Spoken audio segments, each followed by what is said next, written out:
Halloween is coming. I had to buy candy for the kids. I am all fine, don't worry. I felt grateful thinking how much she loves us that she went to buy candy for us, even in this bad health condition. After this incident, a few things started to become weird. Whenever we used to walk to school, we would notice trick-or-treat Granny sitting at our porch with her knitting wool and waving at us. But the next day, we didn't see her there. Not even the day after tomorrow. We came across Mr. Smith 3 or 4 times, but he was always busy going somewhere. 2 days before Halloween, I went to the playground to play with my friends. On our way back, we took the road near Granny's house, just to check to see if she was sitting on the porch or not. As we reached the house, we saw Mr. Smith rushing to the house with another man who seemed like a doctor. We realized that Granny is still sick, and we all felt a bit sad for her. The Halloween fever took over our town as every shop and hangouts started to get dressed in Halloween decoration. But just before 2 days of Halloween, we all came to know that Granny was being hospitalized for serious heart trouble. Mr. Smith had to stay with her in the hospital. Every kid got really sad, realizing Halloween will not be the same without her. But I prayed to God for her recovery and decided to visit her after she comes back. It was the day before Halloween. My mother took me to the store to buy my Halloween costume. I always wanted to dress as Superman, so my mom bought me the magical-looking blue and red Superman costume. As I came back home, me and my dad started to put up all the Halloween decorations. After a tiring evening of work and excitement, I went to bed and fell asleep. At night, I had a very peculiar dream. I saw Trick-or-Treat Granny sitting at our house porch with candies in her palm and calling me saying, "Come here, come on." She was smiling, but her eyes looked the same as that day on the grocery store. I woke up and realized it was morning time. The final day of Halloween came. Our long-distance relatives came to our house, hence everyone was busy having a fun time.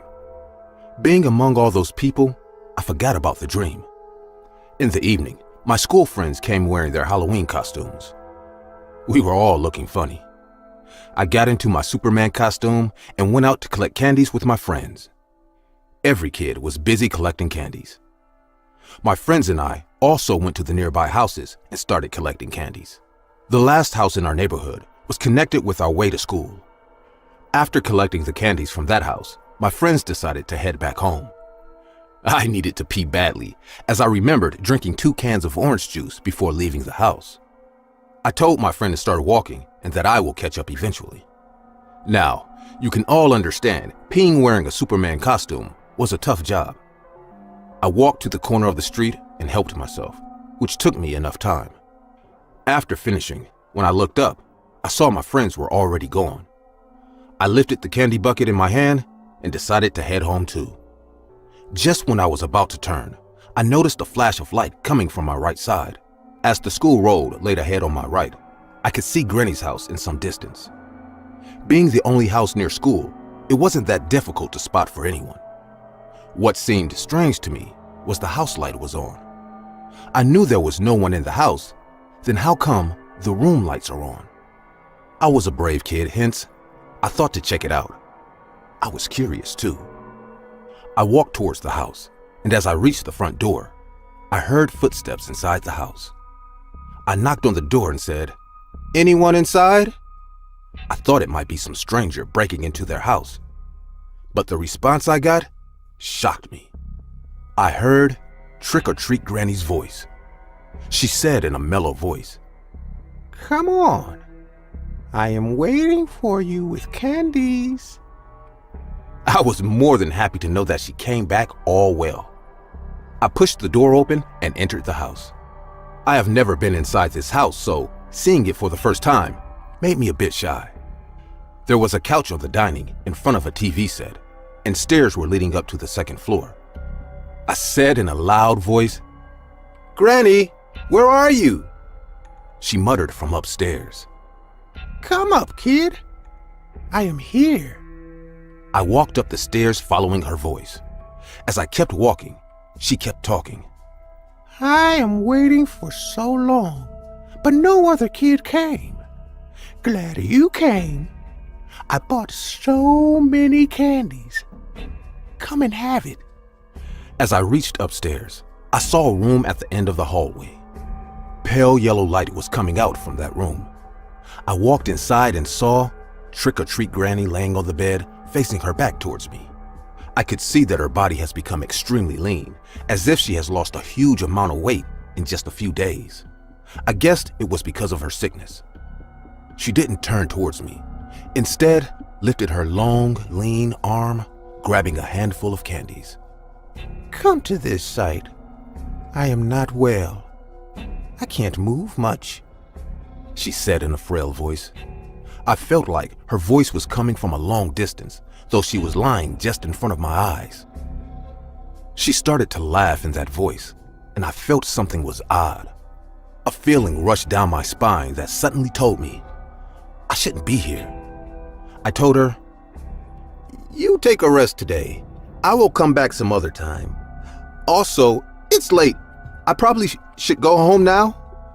I was just about to leave when I heard a huge thumping sound on the wooden floor, as if someone jumped on the ground from a higher place. I turned back and my skin crawled. The blood in my veins clotted. I couldn't believe my eyes. Granny was sitting on the floor like a frog. Saliva was dripping out of her mouth. Her eyes were blood red. She gave me a terrifying smile and said in a demonic voice, "Trick or treat," and started hopping towards me violently. I ran for my life. I even tripped on the stairs and hit my head. I was bleeding, but I didn't stop. I could hear the loud thuds of Granny jumping on the wooden floor as she chased me. As soon as I got out of the house, I slammed the front door behind me and ran away. I woke in the morning on my bed. My mom and dad got really worried as I didn't come home with my friends. They came looking for me and found me on the way to our house. I was lying unconscious on the road. After waking up, it all felt like a nightmare.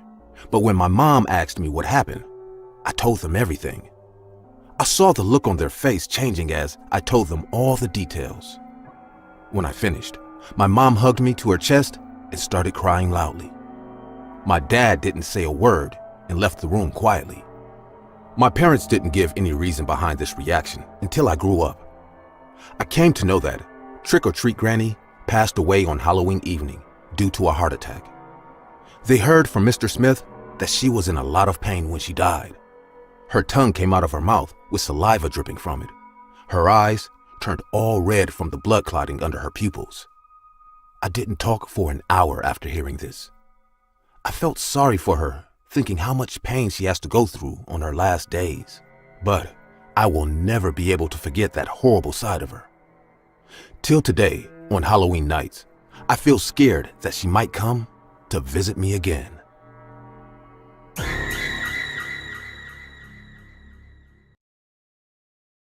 Around March of 2014, I started talking to this girl on Tinder. She seemed cool and fun, and after about a week of talking, she suggested we meet up in person. She invited me to this coffee shop, and I accepted. However, the day of, she started messaging me, saying she had something to tell me. Her pictures on Tinder weren't actually of her, and yes, she was a guy. He claimed that he really liked talking to me though, and begged me to still meet up with him. Naturally, I declined. I blocked his profile and just continued on with my life. About a week later, I started talking to another girl. Once again, she seemed cool and fun, and we hit it off right away. She asked me if I spoke to other people on Tinder frequently, and rather stupidly, I told her about my previous encounter with the man lady. Weeks later, I would realize that this new girl was the same girl as the week before. She asked me if I wanted to meet up, and I said sure, as long as it was in a public place. We decided on a cafe, and the next day I sat at the table waiting. 5, then 10, then 15 minutes had passed, and she was nowhere to be found. I then peered out of the window and saw, from across the street, a man staring at me intently. I looked away, waited a few seconds, and looked back, but he was still just standing there, staring. At that point, I left the cafe, got on my bike, and booked it home. I was definitely a little freaked out, but tried to pull myself together and reasoned that no one could have followed me. Then I deleted my Tinder profile, and things were normal for a few weeks. About 3 weeks later, I started getting these phone calls. The numbers always showed up as unknown. I picked up the first few times to some guy breathing heavily into the phone. I was already a little freaked out. After about a day, I stopped picking up any call unless it displayed the caller's name. Then, I started receiving texts. At first, they were all pretty harmless. Calls for attention, begging me to meet them in person. Then, it changed to very sexual texts, until eventually the messages became threatening, and whoever was messaging me started throwing out my family and friends' names and their whereabouts, saying he or she would get them involved unless I answered. Because they were texting me, I could see a displayed number, but when I called phone providers, they told me the number couldn't be traced and that it was likely a track phone. Great. I waited about 2 weeks, not responding to the text, thinking I shouldn't feed the troll. But eventually, it just became too much. I started getting upwards of 50 texts and phone calls a day. I would wake up to 10 or 20 texts every morning. I then decided just to change my number altogether. The texting and calls stopped for a while, but sure enough, it started happening again. I called my phone provider, asking if they ever gave out numbers at a user's request, and they said their policy stated that they wouldn't and couldn't unless a valid identification was provided. Then one day, I tried logging onto my Facebook, but was somehow denied. Within a day, friends started contacting me, asking me what the hell I was doing, saying that they were getting terrible messages from my account. In particular, one of my girlfriends was receiving messages about her mom who had died years ago. I apologized profusely and told people what was going on.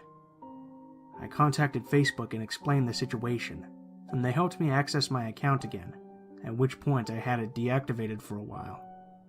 Enough was enough at this point. I decided to contact the FBI, explaining what had been going on for over a month now. They documented everything, but told me that since I or any of my friends and relatives were in no immediate danger, they probably wouldn't be able to do anything at all. At this point, I felt stuck. I thought about hiring a private investigator or a hacker. I decided against it, however, and just hoped it would fade out if I never answered.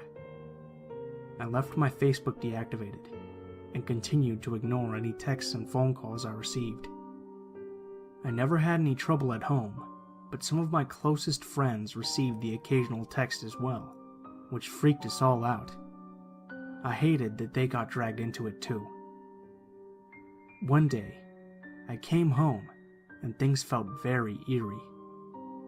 Door unlocked, windows open, and no one home. A strong breeze running through the apartment. I did a check of the place and found nothing else weird, so I locked everything up and just waited for my roommates to get home. It's been almost 7 months now. The calls and texts have more or less stopped. I'll get an occasional text, but at most one every 2 weeks. At the peak of it, I was receiving almost 100 texts a day. It definitely affected my social and personal life. I became much more weary of the people around me and of my surroundings. I just felt like I couldn't really focus on anything until this all stopped. Work was difficult, though I tried to maintain my composure as best I could. Everything was just weird. Life was weird. I've since stopped using all forms of dating apps and websites. Things are getting back to normal at this point, and I just want to put it all behind me. I'm moving at the end of this year, so it'll be nice to have a fresh start in a new place. I'm not going to sit here and say that all dating apps are dangerous and that no one should use them, but definitely cover your bases. Ask more questions before meeting someone. FaceTime them first. Skype. Anything. I was naive about it, and I regret it. Be safe, stick close to your friends, and try to sometimes meet people in more traditional ways.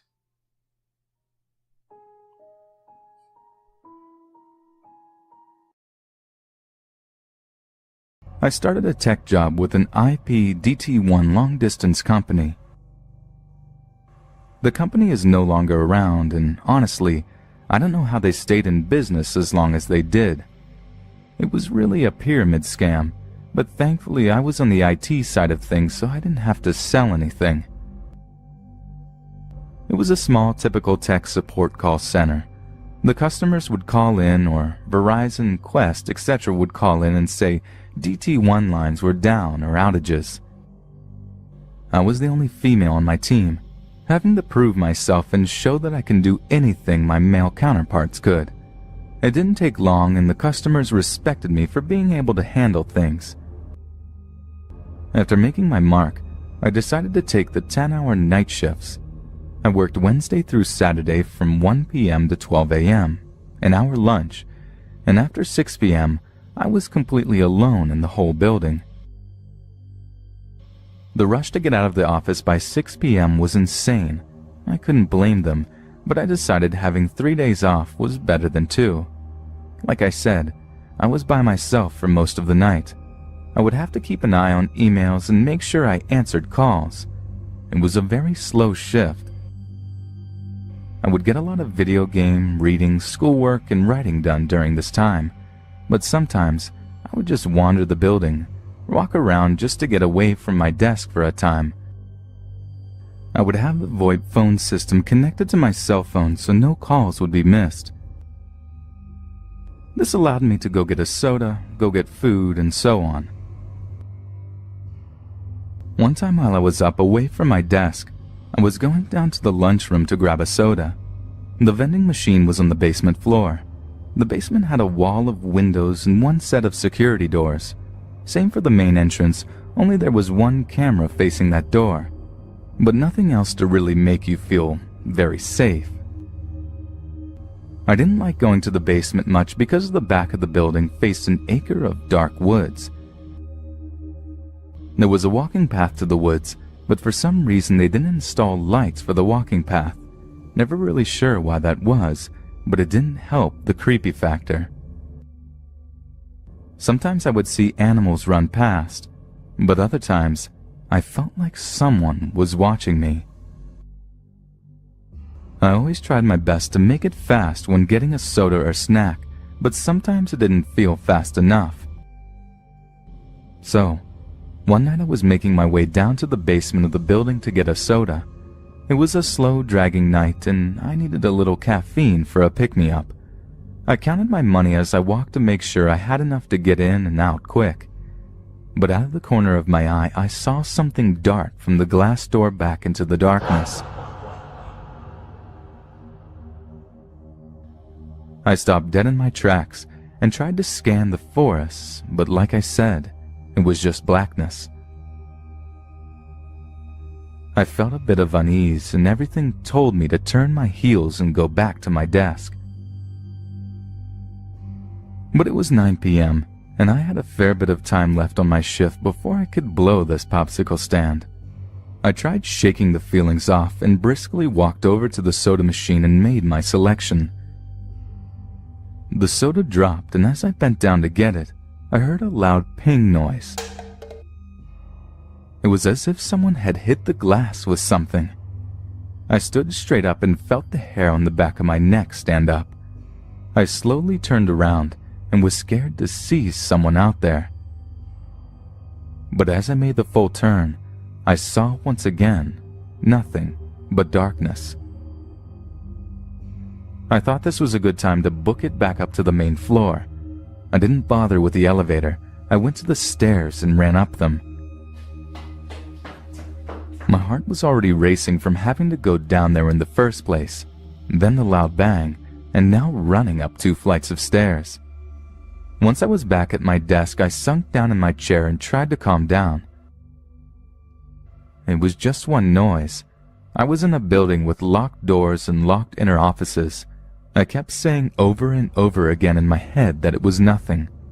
I was relieved by that, but out of nowhere I got that feeling of someone watching me again. I peeked up over my cubicle wall and looked around my office. Nothing seemed out of place until I turned to face the front of the building. Outside the first set of doors was a slender, tall, dirty man. He was cupping his hands around his eyes to try and see past the reflecting of the lights inside. I dropped back down into my cubicle before he could catch sight of me. He didn't look like anyone I have ever seen at the office, and it was a little past 9 p.m. There was no good reason why he is checking out my office. As I sit in my chair, I hear the door shake. I slowly stood up and watched him pull at the handles of the doors. They didn't budge, to my relief. But as I watched him, he turned to face me. His face looked bruised or dirty. I couldn't tell which. Once his eyes locked onto mine, he started to bang harder and smack the glass. I was so scared. It was the middle of the night. I was by myself and out in the middle of this office building complex. I grabbed my headset and dialed 911. While getting the operator on the line, the guy was walking back and forth from one side of the glass doors to the next. 911, what's your emergency? The lady's voice was direct. Yes, my name is Samantha and I work at Spectrum IT Services building. I need someone to come out. There's a guy trying to break into my office building. While speaking with her, the guy disappeared from view. I tried to look in all directions, but I didn't see him. I knew that he wouldn't just walk off, not with how hard he was banging. Out of nowhere, a good-sized rock came out of nowhere and smashed against the door. I screamed and went under my desk. The operator asked what just happened, and I explained that a rock smashed against the glass door. She asked me if the glass was broken enough to let him in. I didn't want to stand up and look, but she told me to look in order to know where he was now. I crawled out from under my desk and just peeked over my wall and saw a huge crack down the first part of the door. I sank back down and told her to please have the police hurry. She said they were on their way. I have read many stories like this before, and people say that the cops couldn't get there fast enough, and they aren't kidding. It feels like time is standing still, and you can do nothing. Another smash against the door, but along with that, the sound of glass breaking. Sirens could be heard coming towards my building. It was music to my ears. I told the operator that the police had arrived and thanked her for all her support. I stood back up and looked over the cubicle wall, and the red-blue lights were flashing wildly. But the thing I didn't see was the man. The top part of the door was completely smashed, and the rock was laying on the inside of the entryway. One officer came to the front door and others were out combing the area. I could see their flashlights moving all around the parking lot. The first officer to come in the building and greet me was a very kind man. He was patient with me and let me explain what I saw happen. Soon, my boss arrived and checked on me and then the damage. At some point my husband was called and I told him I would be escorted home by one of the officers. I took the next few days off and started to look for another job that wasn't by myself at night. When I gave my statement, I explained to the officer that the person could be partnered with an ex-coworker who was fired a few weeks prior for stealing and just not showing up. He knew when people came and went, He knew where we kept the cell phones we were selling, not under lock and key, but under a desk of the provisioner. From smartphones to Blackberries, when they were still worth buying, plus VoIP boxes and phone cards. I went on to leave this job a month later and started at a credit card machine company. It was an office full of people, still a call center, but I felt safer, especially with the security and cameras all over the building. Like I said before, this company is no longer around. It was bought up by another company, and they basically liquidated all of the funds that were worth something. So dirty man who tried to break into my office, let's never meet again.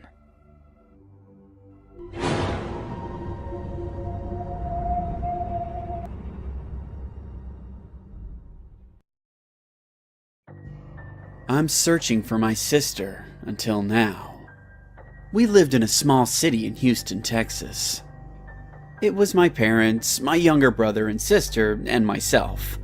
Being the oldest sibling, my brother and sister often obeyed me. Taking advantage of my power over them, I ordered them to do little unimportant stuff like telling them to get me a glass of water or having them go get me the TV remote whenever I was feeling a bit too lazy. My parents often kept me in charge everywhere we went.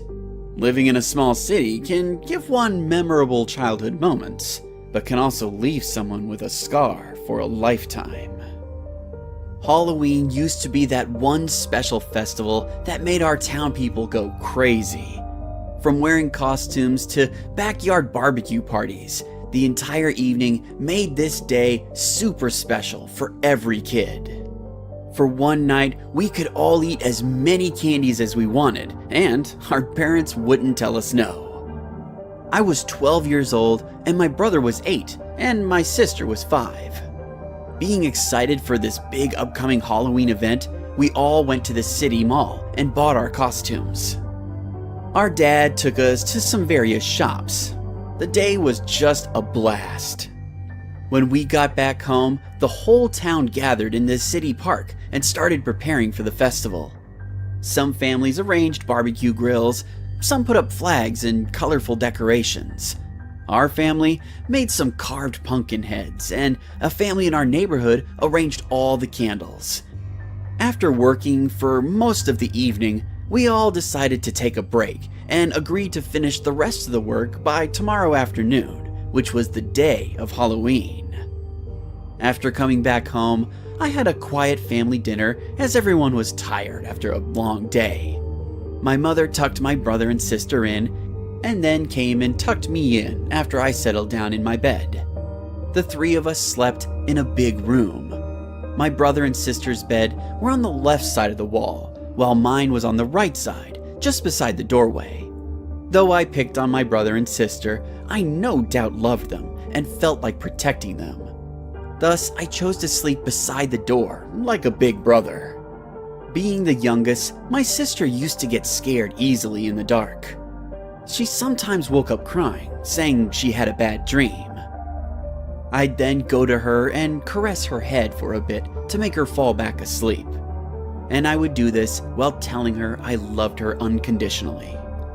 That night, when everyone was asleep, I woke up hearing a heavy breathing and a soft sobbing sound coming from the other side of the room.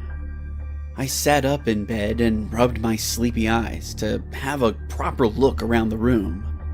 As my vision slowly adjusted with the darkness in our room, I noticed my sister standing against the wall, just beside our bedroom window.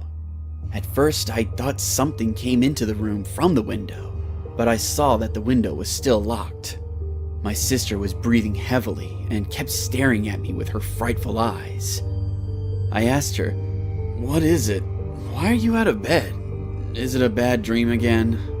She nodded her head slowly and said in a sobbing tone, "There's a goblin in our backyard, and it's calling me!"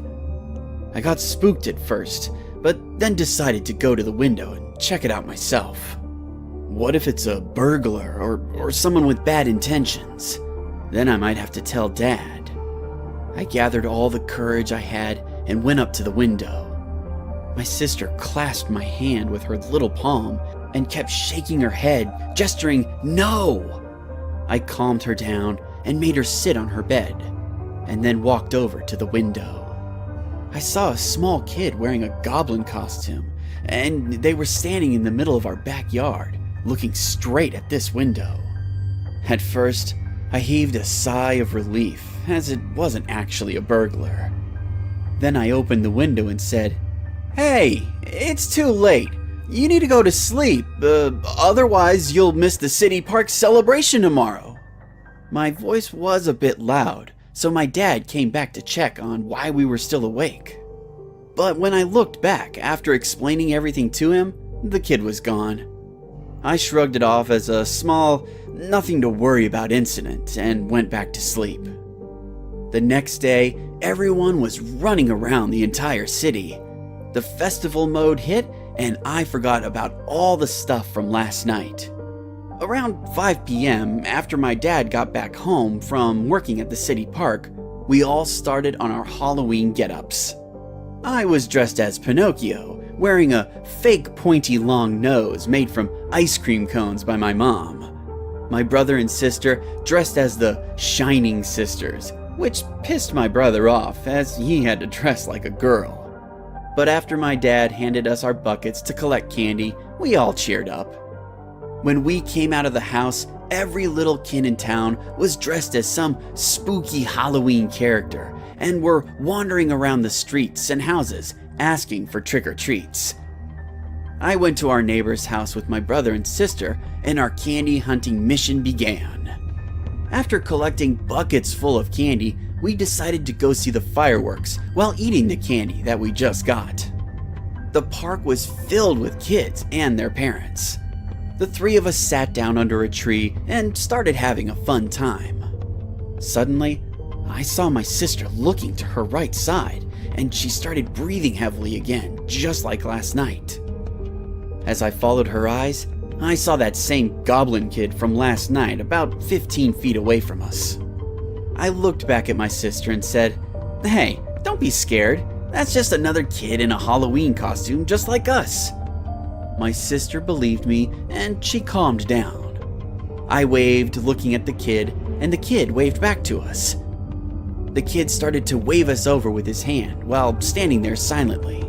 I got up and went to the kid with my brother and sister in tow.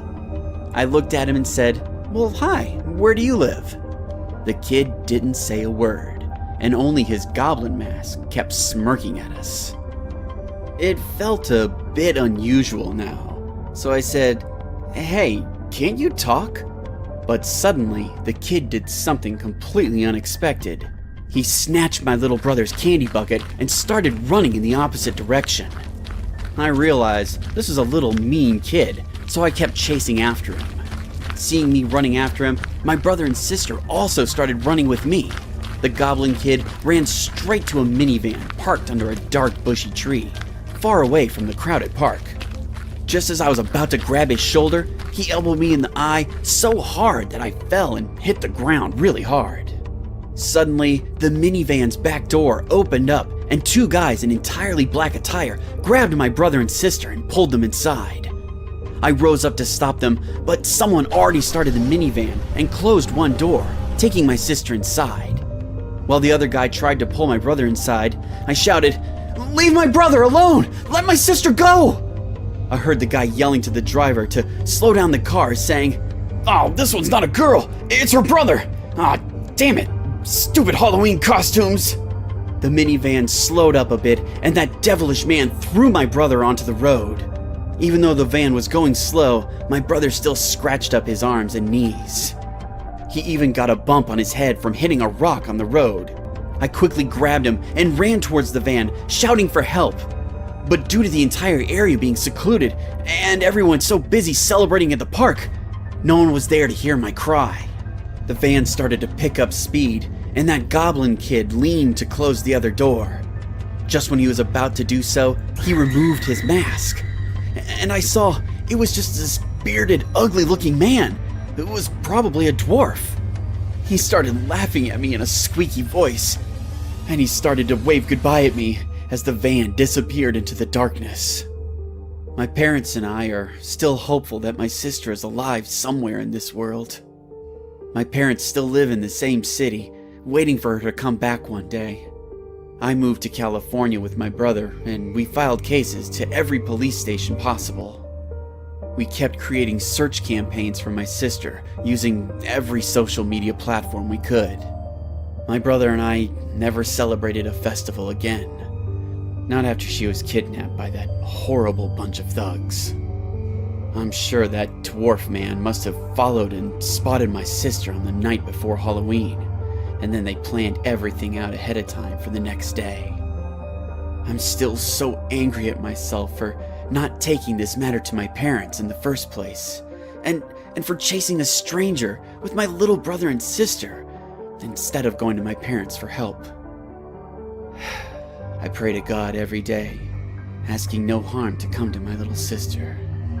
Those horrible men with their preference for kidnapping little girls just... it shocks my heart with fear every day. So, Kathy, if you see this or come to know about us in any way, please come home. We'll wait forever for you. And I'd also like to say to every kid out there on Halloween, or, any day of your life, never go after a stranger without your parents' knowledge.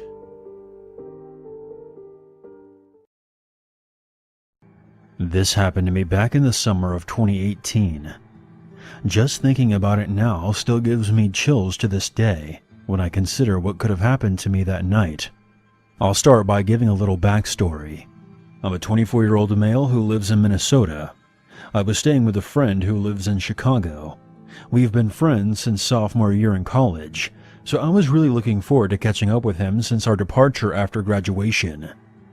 I was only visiting him for a week, and then I would be on my way home.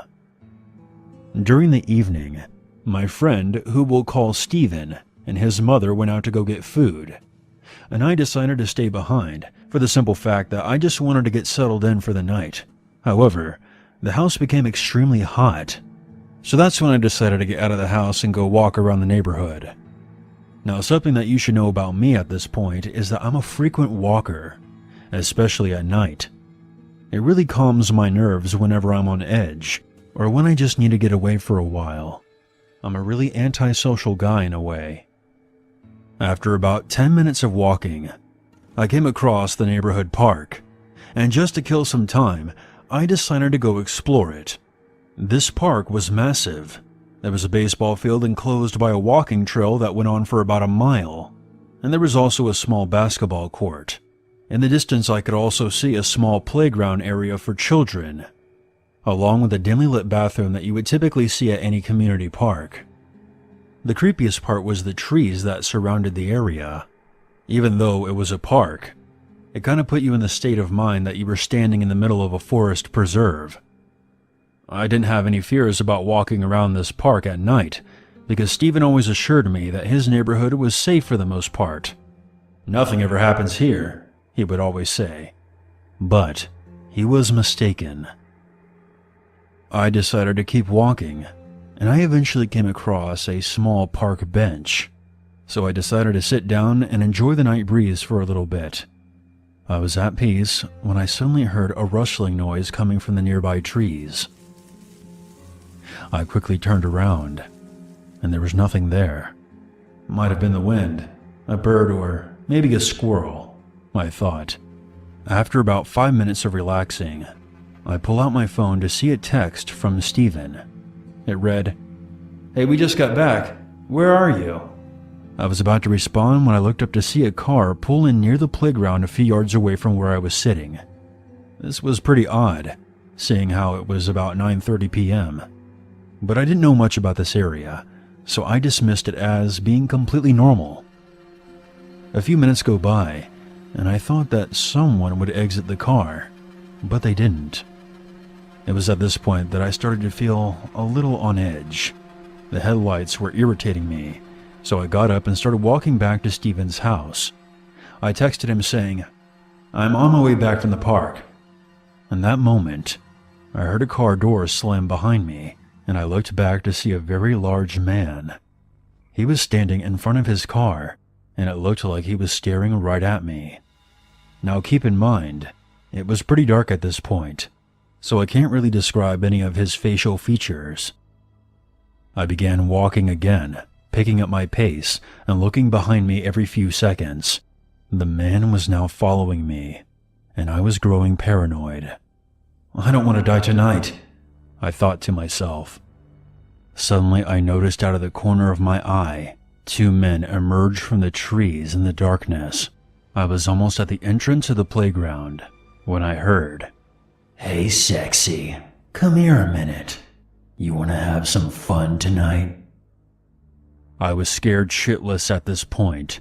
Adrenaline started to kick in, and to this day, I still believe I did one of the stupidest things I've ever done. I turned around to face the men head on and yelled, "Fuck off, I'm not in the mood for games tonight." At that moment, a large hand covered my mouth from behind, and it was suddenly harder to breathe. I tried to scream, but the gloved hands just held me tighter. I started to feel lightheaded, and everything turned blurry. I then blacked out. I woke up in a car, still feeling lightheaded. My hands were tied, and my belt was unbuckled. I immediately noticed that all 4 of the car seats had men in them, and I was sandwiched between 2 of them in the back seat. "What's going on?" I said in a hoarse voice. "We're going for a ride," the driver said. I felt weak and sluggish as I desperately tried to move my body, but a sharp blow to the side from one of the men sitting beside me stopped me in my tracks. There was no way I could fight 4 guys bigger than me. I started begging for them to let me go, and they responded by just laughing at me. Tears ran down my face as I struggled to get my hands free, but it was useless. I felt nothing but fear and anger and overall embarrassment. The car started to back out of the parking lot, when suddenly there was the sound of the back window glass breaking. 3 of the men immediately got out of the car to check it out. "What the hell just happened?" one of them yelled. "You sickos let him go now!" I recognized the second voice as Steven.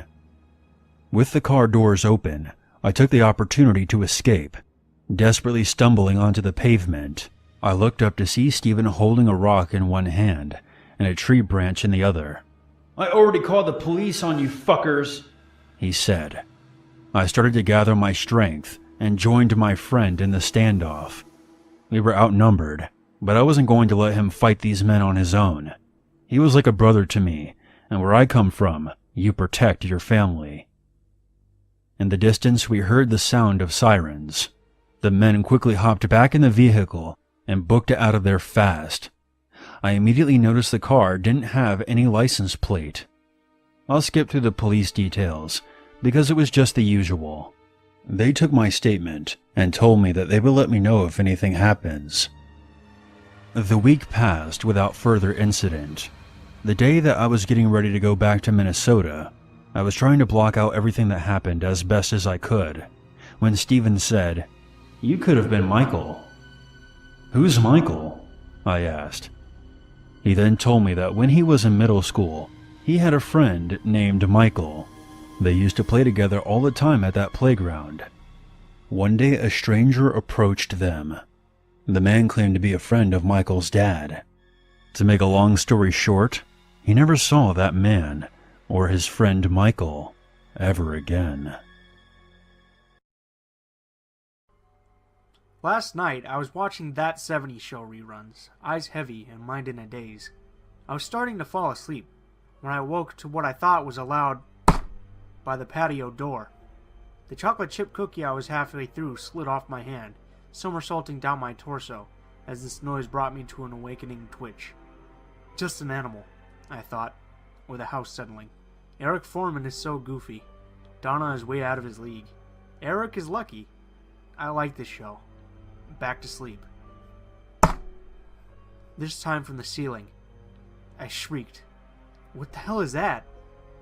This time I sit up, with upright posture, like I'm ready to focus on any minute detail that strikes my senses.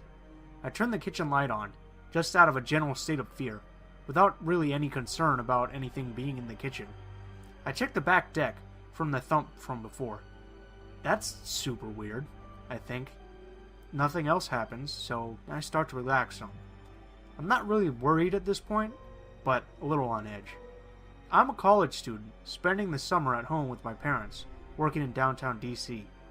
They're at the beach, so I'm alone in this rather large house. It's 10:36 p.m. when the door knocks. Seriously, I think? No, again, if I were on the set of a horror movie, or had just been watching something scary for that matter, I would have drawn an immediate connection between the thump noise and the door knocking unusually late at night. But neither of these things applied to me at that moment, so I didn't. I was still kind of anxious about those thumps, but when the door knocked, my attention immediately forgot about the noise that was likely nothing to worry about. Probably a salesperson, or a mailman. I remember one time a few years back, a UPS man rang our doorbell at like midnight to drop something off. I was the only one awake at that time, so that had scared the shit out of me back then. Maybe it was something like that, I thought. Most likely scenario would be my buddy Frank, who considered coming over but said he was really too tired. He can be a little spacey though sometimes, so I guess he could have changed his mind without telling me. I guess I'd go over there and at least tell whoever the hell it is that I'd like my privacy. Unless it's Frank, of course, who I will then remind how spacey he could be. A little weirded out by the situation though, I grab the first thing resembling a weapon I can get my hands on. It's an old lacrosse stick. I hold it from the head with the shaft facing outward like a lightsaber. As I turn the corner to my foyer, I see through the door side windows a pair of skinny legs with odd worn slippers. Alright, this is weird. That's definitely a skinny chick. Maybe she's confused? Trying to visit a friend and knocked on the wrong house? The house next door is about the same size and doesn't really look a lot like mine, but I don't know what else it could possibly be at this point. All of this enters my mind in a matter of seconds, between my footsteps in the kitchen and the doormat between the front door and the rest of my home. As I stand between the large, modern door and whoever the hell is out there, I lean my lacrosse stick on the ground behind me so the stranger won't see it. As my hand floats hesitantly towards the doorknob, I hear a voice coming through the other side of the door. No clear words, just light whispers. I assume someone must be with the Slippers girl, because I haven't even opened the door yet, and as far as I can tell, this person hasn't even seen that someone is home. Unless maybe she's talking to herself. That was a thought that didn't come to my mind at all. My hand stopped frozen in air, about halfway between the rest of my body and the door, like I was doing some weird robot dance move. I wait for several seconds, disturbed by the odd synchronization between my movement towards the doorknob and the voice outside. I wait longer. No voices. I take a deep breath through my nose and out through my mouth. I open the door about 3/4 way quickly, like a toddler anxious and curious to discover the monster in their closet. I stick the right half of my body out, facing two dark, feminine figures on my front porch. The first thing I notice is those beat-up slippers. I look up from there, my head and neck tilting slightly upward to see the rest of her. Straight, black hair, uncombed, matted in different directions. She looked sickly, shaking in the cold, with a hooded sweatshirt and tiny khaki shorts. She's about 5'3" and looks 13 years of age, staring straight forward, which, for me, at about 5'9", standing on a raised surface above my lowered porch, is at my pelvis. In the dark, I cannot make out the features on her face, but I could tell something about her was awkward. The way she stood there, off balance, her neck tilted to the left side like a chewed-up, overused doll. Before I can react in any way, I observe her partner, about a half foot behind her and to the left. A noticeably younger girl, maybe 9 years old, but with about an inch on her older sister, wearing a ragged dark blue shirt, black pants, and rain boots. She had similar black hair, though she didn't have the same bizarre demeanor as her older sister. I look down at these two girls, and I have no idea how long it has been since I opened the door. Have they said anything? What do I say? This is fucking weird. Can I help you two? I mutter out in the tone I typically use talking to kids, but with an undertone of chill in my voice. I stutter some when I'm nervous or excited, and here, I could barely make out a word. Hello, sir, please. We are cold and would like to use the phone. The younger one says, her head facing straight forward. Her tone, it was like nothing I had ever heard. It was feminine, sure, but each word left her mouth fully independent of the one before. Like they were just words being spit out of a machine and placed in the correct order by a third party. Almost like a robot. But she was clearly human. A young girl I'm speaking to, yet somehow very, very far off. She didn't sound her age. She sounded at least 14, maybe 15. But she looked no older than 10. Why did she speak to me and not her older sister? What is going on here? Is her older sister shy? Mentally handicapped? Am I dreaming? What does she mean about using my phone? It was like she was speaking off of a script and mixed up her question. I wonder if she meant to ask me something else. Not sure how to respond to this arbitrary question, I manage, well, I'm not sure what you're asking. Are you two lost? First, nothing. Just stares, straight forward, directly ahead, as if with no visual awareness. Then the younger one says, Please, sir, we are alone and need to call home. Let us in. Her response, with the same monotone voice, didn't really answer my question. It was like she was speaking without any concern over what I was saying, just when it was time for her next line. And the last part, let us in. Like a command, completely separate from her prior polite and candid requests. Trembling in fear and confused, with a strong sensation telling me something was horribly wrong, I said, well, I'm sorry, but I can't let you into my house. You'll have to just stay here while I grab a phone and call for you. I couldn't leave these two kids just stranded out here, but I knew. Something in the pit of my stomach just told me I couldn't let them in. I was scared shitless. The two just looked straight forward, not responding, and suddenly the older one, who has yet to move or say anything, changes her expression completely. She squeezes her fists as they shake at her sides as if in great pain, and without moving her face or pale neck, makes a smile, showing all of her teeth at once. They were sharp, inhuman, like an animal's. At this, I make an obvious, loud scream of terror. The younger one notices my fear and looks up at me. In her pale face, her eyes, blackness, pure black, no clear iris or retina, like two black marbles. Then I noticed her silent, smiling on her sister's black eyes as well. A grotesque nausea fills my stomach, closing in on me, choking me. I'm frozen. I can't manage a scream. I just can't. I'm lost in fear. My entire body speeds up, tingling, numbing, and I lose myself. Finally, after what feels like several minutes, I let out a noise of horror that I don't think I've ever made as I close the door in front of me and retreat to the safety of my house. My body is shaking. I stand, crying, trembling in front of my door. I need to reach my cell phone, which is in the family room, and I can hear that 70s show in the background, which brings me some relief, but it sounds off now. Foreign. Almost like another language in my fearful state. I need to call the cops. I know that I can't let them in. Get the fuck out of here! I yell while banging on the door in an attempt to scare them off. Undiscernible sounds come from the other side, like animal cries or barks. It doesn't sound like the younger girl. I know it isn't. I know it's the older girl, the silent, mentally off one. But I just can't fathom this. No. Fuck no. I need to reach my cell phone, but I can't move. I can't lose track of them. I can see the slippers in the side window, and I know that she's still there. More animal noises from outside. I scream, yell, bang my lacrosse stick against the door. Anything I can get out of my tired lungs and muscles.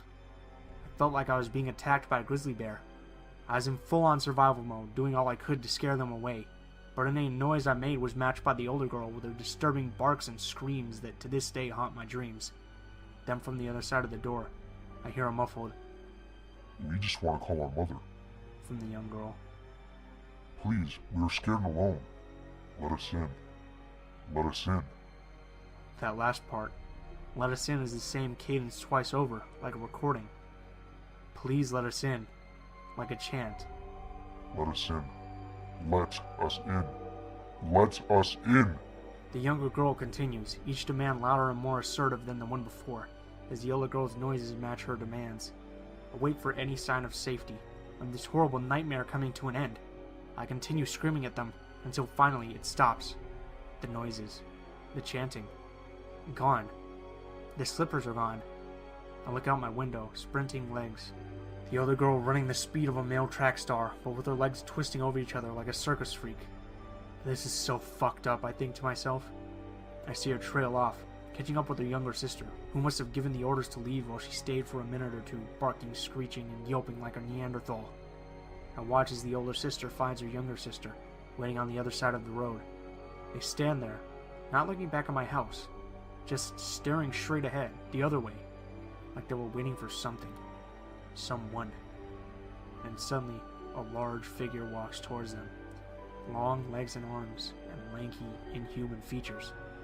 With the shape of a woman, but far too small and awkward in form. Like one of those scarecrow animation figures from a Tim Burton film. This creature, this monster, leads them away into the night. I didn't leave my front door the entire night. I couldn't sleep, and barely have since. Close family, my girlfriend, and friends want to believe me. They say they don't think I'm crazy, but I feel they don't actually believe me. This is so fucked up, whatever this is. Wherever they are, it's real. Like they're subhumans trying to take over us. I don't know what this is, but they create this energy of fear and terror like nothing I've ever experienced. I lay awake at night, terrified when I open my eyes. That off older sister might be outside my window, hanging from a tree, smiling at me, waiting for me to walk outside and leave the house.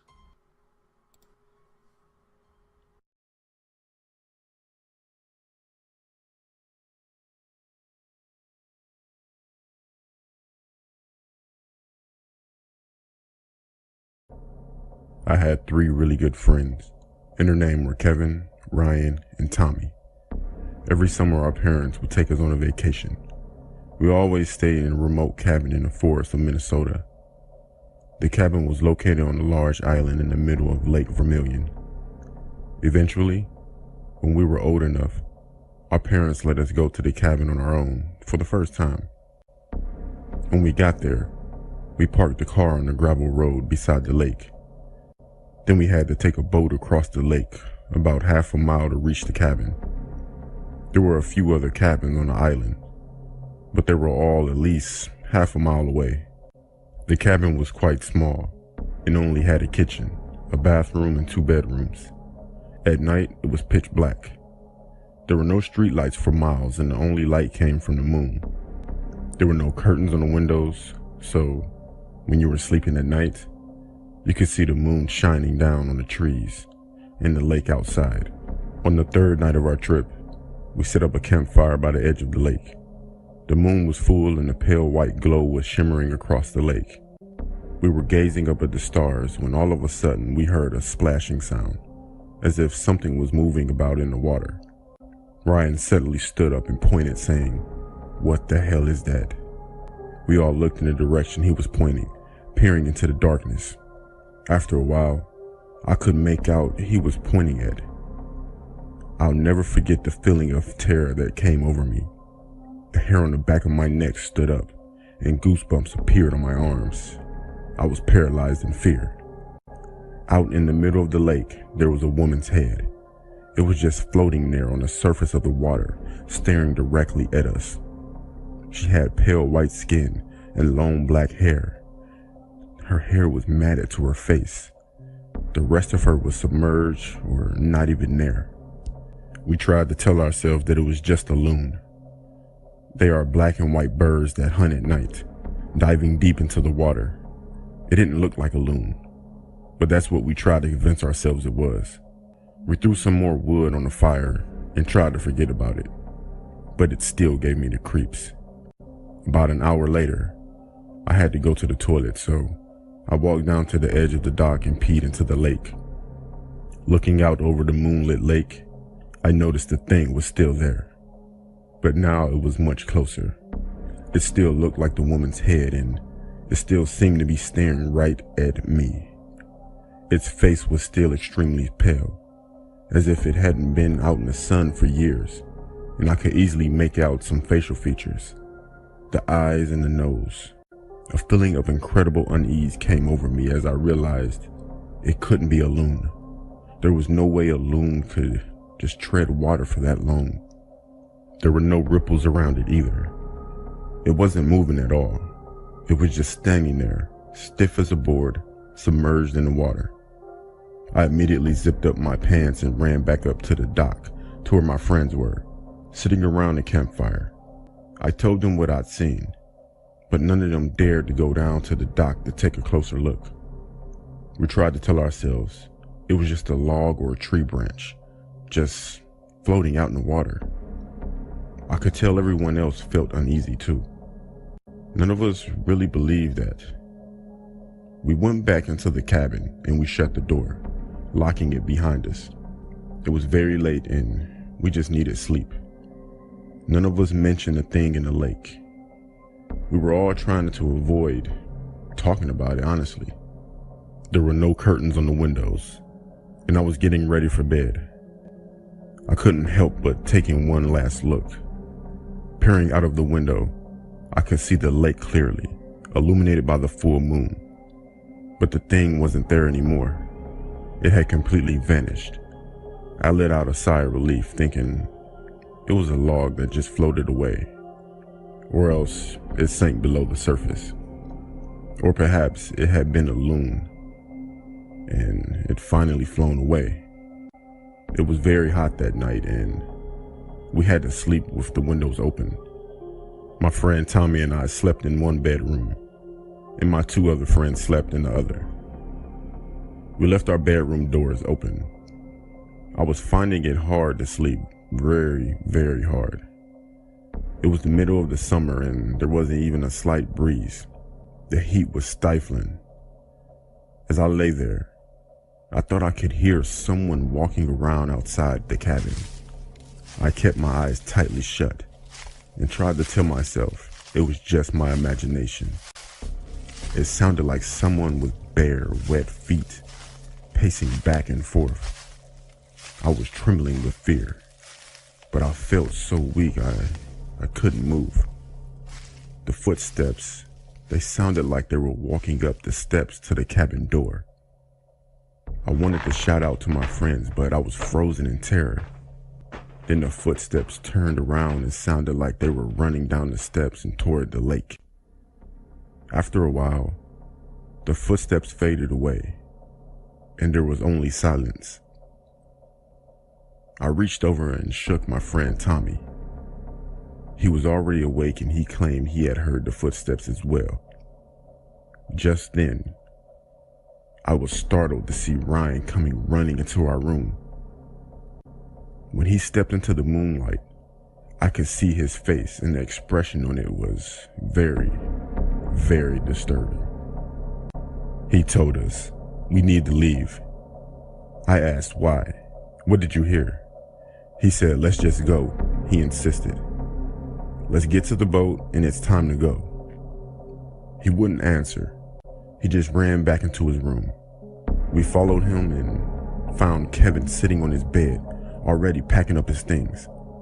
Ryan was running around frantically grabbing his stuff and stuffing it into a bag. What's wrong? I demanded. Ryan, what the hell is wrong with you? Tell us. He just stopped in his tracks and stared at me. There was a haunted look in his eyes. I would never forget what he said. He told us he was turning over in his bed to get more comfortable when he suddenly saw at the top right corner of his window, someone was peeking in. As soon as he set his eyes on it, the face vanished. He said all he saw was long black hair hanging down the window, ghostly white skin, and one large eye staring at him. When he said that, it chilled us to the bone. We realized that if the face was in the top right corner of the window, that meant the thing had to be damn near 8 feet tall, or else floating in midair. I felt like I was going to be sick. Let's just go now. We all agreed and packed our stuff up, as quickly as we could. We grabbed our bags and ran out of the cabin, locking the door behind us. As we scrambled down the front steps, I glanced to the side and I saw footprints, bare, wet footprints, in the dirt all around the cabin. We ran down to the boat and threw our stuff in. We untied the boat from the dock and we sped off. I looked back over my shoulder and stared at the island, but I didn't see anything moving. However, I had the strangest feeling that someone or something was watching us. When we finally reached the other side of the lake, we tied up the boat, stuffed our backpacks in the car, and drove off. We had been driving for about 10 minutes when, out of the blue, Ryan suddenly broke down sobbing. He kept saying over and over, "What was it, guys? What was it? What did we see?" On the way, we called our parents to tell them what happened. Ryan was freaking out, and we didn't know what to do. They told us to just get home safely and quickly. My friend's dad went up to the cabin a few days later and said he saw nothing out of the ordinary. However, he did mention that there were bare, wet footprints all around the cabin, which he thought was odd. Whatever Ryan saw in the window really hit him hard. After his breakdown, he had trouble sleeping and ended up having to go into therapy. They gave him some pills to calm him down and allow him to get a decent night's sleep. As time went on, he recovered and ended up being fine. But to this day, he still can't sleep unless the curtains on his window are completely shut. To this day, I still cannot explain what we saw in the lake that night. I never went back to the cabin. Tommy and Kevin had both gone back and everything was fine. But Ryan refuses to go back, and frankly, I'm with him on this one. Our school began its classes after the long holiday of Christmas. The corridors were once again flooding with the laughter of young boys and girls. I was happy to see my best friend after a long Christmas holiday. We went to have lunch in the cafeteria and shared our experiences with our holidays. The school I study is one of the biggest schools in our city. We had long hallways, huge classes, and a wide playground. I often walked to school with my best friend Matt, who lives nearby my house. One day, when we were walking toward school, Matt pointed to a poster hanging on a nearby tree. It was a poster of a man. The headline read, "Wanted, dead or alive," and the bottom line, it mentioned, "escaped convict." We discussed our entire way to school that this person has surely done something really bad for being on the list of a wanted criminal. After reaching the school, our principal announced everyone to gather in the playground. A group of local cops was also present there. At first, none could guess what was going on, but then our principal told everyone that the cops are looking for a highly dangerous criminal, so we are being instructed to call 911 or tell our adults if we ever spot this guy. Also, the teachers became very conscious of every kid in school. They told our parents to come get us after school when possible. For those who travel alone, should go home in groups and not stay out after dark. I became a bit upset as I just got back to school and wanted to play basketball after school hours with my friends. Our coach canceled all our basketball practice for the alarming situation and shifted it to an early morning schedule. I am not an early riser, but for the sake of basketball, I scheduled my routine accordingly. The practice used to begin at 6 a.m. sharp, hence being late resulted into punishments. Our school often pressurized on cleanliness and community services, so for those who came late into practices, were often given tasks such as swiping school corridor or working in the cafeteria or arranging books in library and so on. One night, Matt and I had a sleepover at one of our friends' house. We decided to play a video game before going to bed. Everyone planned to play for an hour as we had basketball practice the next morning. After an hour, Matt and my friend Jack went to bed, but I wanted to play a bit more. I told them I will wake them up at the right time so they don't have to worry about me. But in the morning, I obviously couldn't wake up on time. It was 6:30 a.m. when I opened my eyes. I realized my friends have already left for their practices, and I cursed them from my heart for not waking me up. When I reached the ground, I saw them warming up and laughing at me. I knew they played a hideous prank on me so they could see me getting punished. I ran to our coach and started to apologize. Though being one of the coach's favorites, the coach told me that I will be punished like everyone else. The rules are the same for everyone. Without arguing much, I agreed with him. The coach told me to clean the backside of our playground and get the tools from the school basement. The backside of our school ground was a popular smoking zone among the high school seniors, hence, it was dirty all the time. Every day, our sweeper used to clean that area after school hours, and the next day, the seniors used to mess it up again. I put my backpack on the ground and walked towards the school building to get the tools from the basement. As I reached the school basement and opened the door, a dark hallway down the stairs stood in front of me. I slowly walked down and turned on the light switch underneath the passage. The basement is generally filled with school supplies, extra chairs and tables, and all other stationary stuff. The mop and bucket were kept in the corner, so I walked to get it. As I took the tools and was about to leave, I noticed a bunch of tattered clothes lying on the basement ground. There were a bunch of plastic water bottles lying beside them, too. The basement was not very tidy anyway, so I thought these are nothing but some old school junk. One thing that stuck in my mind is a foul smell of burnt tobacco. The smell was floating all around the basement. I told myself, someone might be secretly smoking here, but who can that be in this early morning? As I kept thinking, standing alone, I realized I am wasting my time and that I have to get back to the cleaning so that I can join the practice as soon as possible. I got upstairs and closed the basement door. One other weird thing I noticed is that the lock of the basement door was broken. I thought to let the coach know about it in case students are sneaking in to smoke there, which is really not safe because the school can catch fire if they leave burning buds down there. As I was walking towards the backside of the playground and saw Matt and Jack still making fun of me, I ignored them and went ahead. The backside of our school playground is secluded, which is why it is a popular smoking spot among the students. All of our school garbage bags are kept here, so the place always carries a stinking odor. As I swept the burnt buds from the ground, I kept cursing my friends even more. The smell around me made me nauseous. Still, I kept on doing my job. I didn't realize what time it was, but I was almost done just when I heard something. It was coming from the corner where the garbage bags are kept. First, I thought it might be a squirrel or some small animal, so I dumped the dirt into a nearby dustbin and decided to head back to the playground. As I turned back and took my first step, I heard a terrible sound that heightened my senses and fear. It was the sound of someone eating vigorously, as if someone was munching food like a hungry dog. I looked back to see what was going on, and what I noticed made my heart skip out of my throat in fear. There was a guy sitting behind those garbage bags facing his back towards me.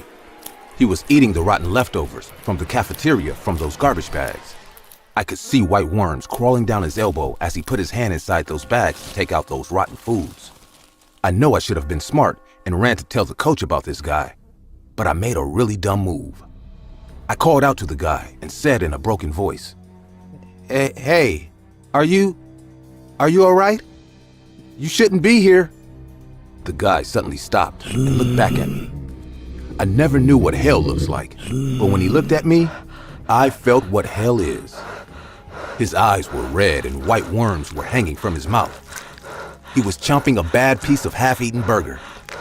I immediately recognized his face. It was the convict who broke prison. He suddenly got up and pulled a sharp knife from his pocket and said in a cold, horrifying voice, "I am going to kill you, and then burn your body, and then eat you like these worms." I was beyond terrified. I tried to scream, but no sound came out. The man started to walk towards me in a feeble way. I noticed his one leg was injured as he kept limping towards me. Luckily, my coach came to check on me, and as soon as he saw that guy, he too recognized him. He immediately jumped on that man and pushed me away. The man started to hit my coach, but he was too weak, and our coach is a strong, healthy man. He knocked that guy out with one single punch. I started to scream and call for help. All my friends came running and noticed the entire vicious situation. The cops were called immediately, and they came and arrested the escaped convict. Our school was searched thoroughly, and it came out that the guy broke into the school basement. He might have stayed the entire Christmas down there to save himself from the cold outside. The clothes that I saw were his. He injured himself while jumping the jail fences, which is why he was limping. Not just these, I read in the newspaper the next morning about his arrest. The man was convicted with charges of first-degree murder. He burnt his neighbor's house, and when the police got there, he was seen eating the burnt flesh from his dead neighbor's body. I am grateful that my coach didn't get hurt while saving me. The more I think about that day, the more I understand that he didn't just threaten me that day. He actually meant it. If my coach didn't come back to check on me, he might have done the same thing to me, which he did to his neighbor. I really hope he stays behind bars forever, and we never meet again. Come here. So this happened over the course of a year. In the fall of 2005, I moved into Goldstein Hall for my freshman year of college. Goldstein Hall was your typical 3-story dormitory, built in the 60s, and had seen better days. My room was your typical cinder block dorm. It wasn't very fancy, but it was home for the year. I quickly threw myself into the college lifestyle. Classes, sports, parties, and living on pizza. Things were normal at first. My roommate Alex was a very shy kid who liked computers and watching football games. But he was homesick, and he spent a lot of time at home, so I would get the room to myself. One day while typing up a paper on my computer, I felt a chill go up my back as my TV suddenly turned on. I was creeped out, but I tried telling myself that I must have accidentally hit the remote button, even though I knew it was on my bed. There were times I would hear knocks at my window, but nobody would be there. Or I would have my door open and see it slam shut, as though it had been hit with a gust of wind. One day I came home to find my radio was on, even though I knew I had turned it off when I left for classes that day. I would see books being out of place, and there was this one time that my Phillies baseball cap, that I couldn't find for a week, suddenly appeared on top of my computer. Every once in a while, I would smell the strong smell of cologne in my room, despite the fact that I don't wear cologne, and Alex was almost never in the room. Each time something weird happened, I always tried to explain it away to myself, with less and less success. The weirdest incident of that semester happened when Alex and I were sitting in the dorm, watching Thursday night football. When out of nowhere, our microwave came on for about 5 seconds and then stopped. Alex and I looked at each other for a moment, not saying a word. Then we went back to just watching the game. He wound up skipping his Friday morning classes and immediately went home the next day. The end of the semester came, and Alex decided that he was going to transfer out of the school. I wasn't too surprised, because I knew that he wasn't really into going here. After finals, I decided to be nice and help Alex load up his car. My family wasn't going to pick me up for winter break until the next day, so I had no problem with helping the guy move out. We had just finished packing up Alex's car in the parking lot, and we started to say our goodbyes, when Alex suddenly looked at me with a serious expression on his face. He then said, "I don't know how you can stand being in that room. You know what I'm talking about." I then let out a deep breath. "Yeah, I know. I'll be fine." We then shook hands, and I watched Alex leave Goldstein Hall for the last time. Luckily, nothing weird happened that night, and over winter break I managed to convince myself that I was just having an overactive imagination. The new semester started in mid-January of 2006, and I was excited for my new roommate. This time it was a guy named Matthew, who was redshirting for the football team. Matthew was pretty nice, although I didn't have a lot in common with him. Matthew stayed for about the first week of classes, and then immediately switched to another dorm. He didn't even say a word to me about it. I came home from classes one day, and all of his stuff was gone. When Matthew left, all the strange stuff that had been going on in the previous semester started up again. I was willing to deal with the weirdness of the room, because I liked having a double room to myself for the price of a single room. As a means to cope, I started drinking more. Hey, I was 19 at the time. I learned to ignore it when a weird chill went around the room, or when my favorite sweater would be on my bed instead of in my closet where I had left it, or when I would fall asleep in my bunk bed and hear rustling on the bunk above me, even though it should have been empty. Denial is a beautiful thing. The year eventually started to wind down, and in early April, I wound up getting really drunk at a lacrosse party. And we're talking really drunk, like just short of being hospital drunk. My friends Mason and Ryan walked me home that night, and I remember them helping me get into my bed and placing a trash can right next to it just in case I got sick. I then fell into a deep, drunken sleep. Suddenly I felt water splash across my face. A guy that I didn't recognize stood over me, holding a water bottle. From what I could make out in the dark, he was a short, stocky guy with blonde hair and brown eyes. He yelled at me that there was a fire and that I needed to get out of the building. Confused as to how he got into my room and still being pretty drunk, I somehow managed to grab my phone and stumble out of the building, with the fire alarm blaring and the sprinklers going off. The guy was right behind me until I lost him in the crowd of residents and RAs who were standing in the parking lot in front of the building, waiting for the fire trucks to arrive. It turned out that some genius in his drunken state tried to set off firecrackers in the common area on the second floor, which started the fire. We were allowed to move back in 2 weeks later, after all the water damage was repaired. When I got back, nothing happened in that dorm for the last 2 weeks. I tried looking for the guy that had woken me up in the dorm, but I couldn't find him anywhere. And eventually the year was over, and I left that dorm for good. Fast forward to about Halloween weekend, 2006.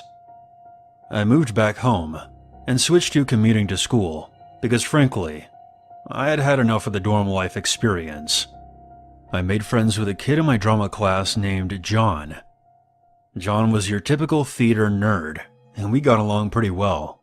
That Saturday afternoon, we were working together in the library for a test. Given that it was Halloween weekend, John and I started talking about our weird experiences. That's when I mentioned that I had been subjected to weird occurrences at Goldstein Hall. John looked at me dead in the eye and said, "You know that's where a kid died back in the 80s, right? My uncle who went here at the time told me about it." John went on to tell me that in April of 1986, a group of guys who were in a frat decided to set off a smoke bomb inside the common area on the second floor of Goldstein Hall. It started a fire that quickly got out of control, and a student died.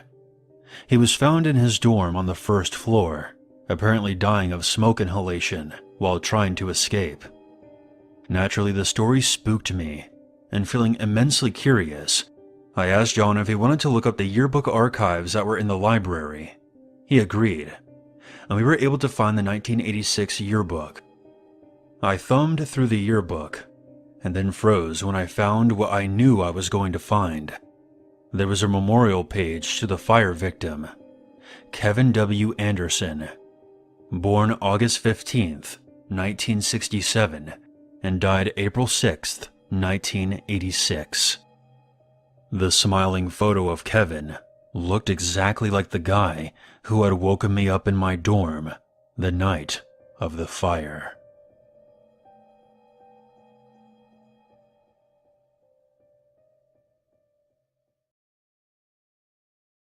When I was 22, I moved 1,000 miles away from my Midwest home to the beautiful foothills of Tennessee. I had a new job, new car, and a nice apartment, but didn't know a soul outside of work. If my phone rang, I expected to hear a faraway family member or my long-distance boyfriend who was still in college. This was a landline, no cell phones yet. Despite being very alone, I was managing well with the excitement of all the new things in my life. I had only lived there about 2 weeks when the unwanted calls started. The first call, a man's friendly voice asked what I was doing. I couldn't place him and thought maybe it was one of my cousins or uncles. I have a huge extended family. I asked him his name, He laughs a little, and his tone gets dark, a bit angry, and he says, "You know exactly who this is, darling." I pause, deciding if this guy simply called the wrong number or is a creep. I choose the former, laugh, and politely tell him he has the wrong number.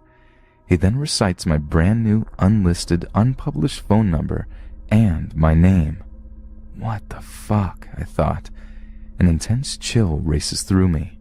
I've only given my new number to my parents, sister, boyfriend, apartment manager, and employer. I'm new to the city in this lovely southern state. He does not like it that I tell him he called the wrong number and starts yelling at me, then tells me in a much calmer voice the many vulgar things he's going to do to me.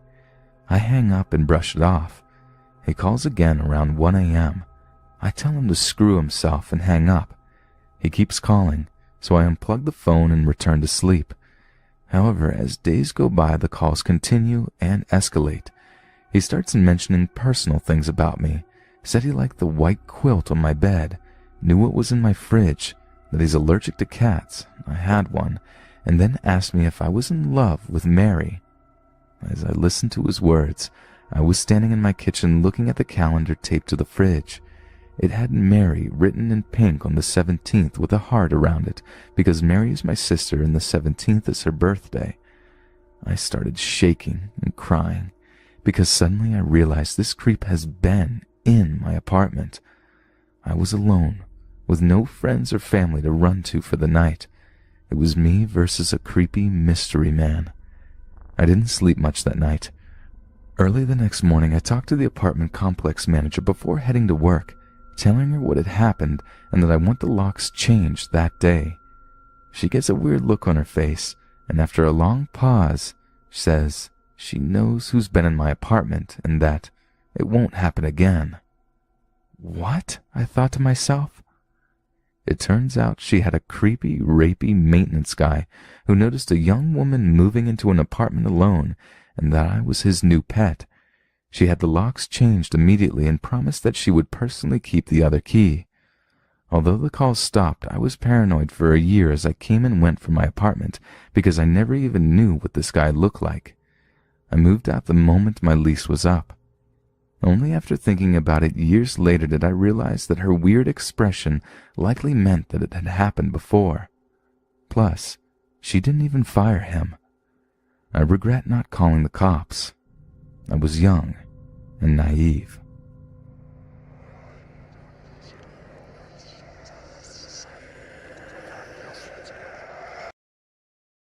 One night in a small American town, a young girl threw a party and invited all of her friends from school. There was a large group of boys and girls, and as the night went on, they began telling scary stories. One boy said he had heard an urban legend about an old graveyard that was located near the girl's house. According to the story, an old woman had been buried in the middle of the cemetery, and there were rumors that she was a witch. They said that if someone stood on a grave at night, she would grab them and drag them down into hell.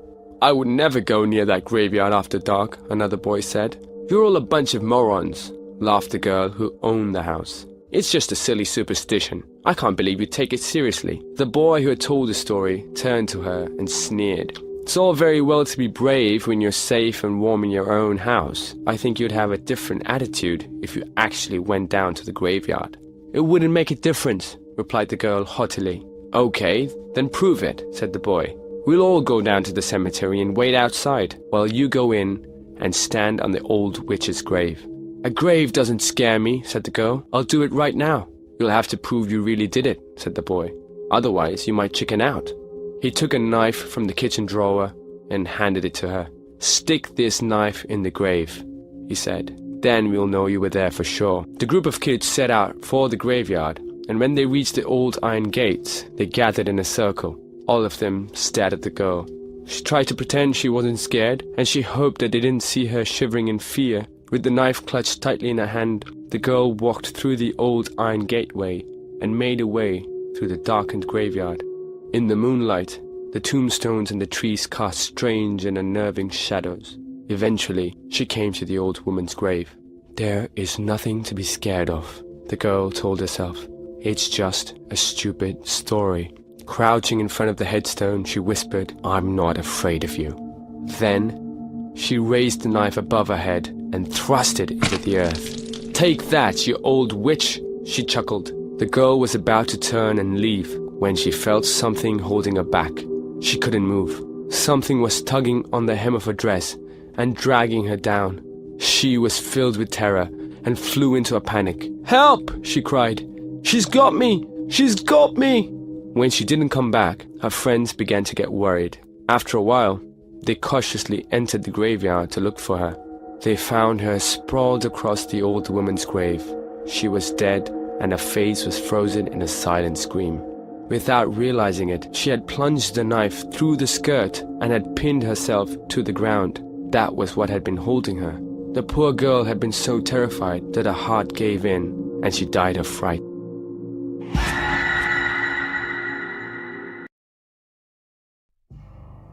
This is a story of my college days. I lived in a rented house with my roommate Nancy. She loved to party. On the other hand, I was always a shy girl. Even though we were poles apart, Nancy always cared for me like a big sister. She used to drive away bullies for me, took care of me whenever I felt sick. This is why I could never say to her. I admired her for being kind-hearted, even after being one of the popular girls on the campus. Our house was on the outskirts of the city. There were hardly 10 to 12 houses in our residential area. Nancy and I used to go to college together in her car. The day was 31st October, Halloween. After waking up in the morning, I went to the kitchen to make coffee. Nancy's bedroom was on the left side of the kitchen. After pouring myself a cup of coffee, I went to check on her to see if she had returned or not. Nancy was dating a guy who was a senior. He had a place of his own at 5 to 7 houses down from our place.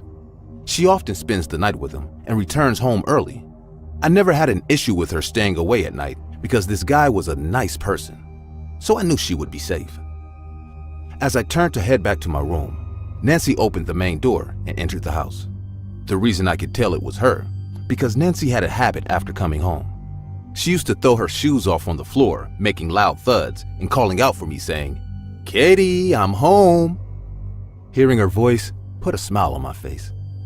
Nancy rushed towards me and said, "I have the most exciting news for us." I knew this would be about going to a party tonight. Still, to enjoy the excitement on her face, I pretended to be curious. She told me that her boyfriend is throwing a huge party at his house tonight. It's a Halloween costume party, and we both are invited there. I was never a party animal, but there was no way Nancy would have taken a no from me on this. She is crazy about Halloween parties. Anyways, I also wanted to go out and socialize a bit for a change, so I said yes. She really got excited and said we will go for our costume shopping after lunch. Calling off all other plans for one day, Nancy and I rode in her car and went to the city mall. The mall was quite crowded and the entire decoration was Halloween themed. Almost all the shops had something related to Halloween for their customers. We started to check out the costumes in various shops. After roaming around for about an hour, Nancy and I finally bought our costumes. She wanted to be Harley Quinn and insisted me to buy the Catwoman outfit. I did, and we headed back towards the exit, just when Nancy said she had to pick up some snacks and booze, so we will have to go to the food mart for some time. The food mart was in the basement of the mall, so we got down the stairs. Many boys and girls were already wearing costumes and wandering around the food mart. Everyone seemed busy buying booze for their Halloween party. Nancy told me to wait near the vegetable corner and went to the right side to buy beers. I stood there for 2 to 3 minutes and kept watching everyone in an excited mood. Suddenly, my eyes went to the left corner of the food mart. I noticed a tall guy dressed as the urban legend, the Hookman, standing right after the entrance. His big hoodie over his head kept his entire face in darkness. Being honest, after looking at his hand, I felt kind of creepy. I kept looking at other directions just to understand if he was watching me or not. Every second standing there, I could tell that he was not only watching me, but literally scanning me with his dark hidden eyes. I stood like a statue for 10 minutes, then started to walk towards the alcohol section. I saw Nancy with lots of stuff in her handbasket standing near the billing queue. She was standing behind two people, so I felt relieved that we will leave soon. I walked towards her and stood beside her. She looked at me and said, "Thank God you came. My hands are so full. Help me." I quickly hid the tension on my face and hold a few packets. My eyes kept checking every nooks and corner for that guy, but I didn't see him. I thought he might have left with his friends, and I overthought the entire scenario. Nancy and I started walking towards the exit after paying the money. As usual, Nancy was talking about the party, and I calmed a bit. Just when we were 9 to 10 hands distance from the exit, I noticed that same guy. He was standing near the exit and watching us walk towards him. I really got freaked out this time, but couldn't say anything to Nancy. We kept walking to the gate, and I understood we are going to walk past him. It was the scariest few seconds of my life when I almost reached close to him.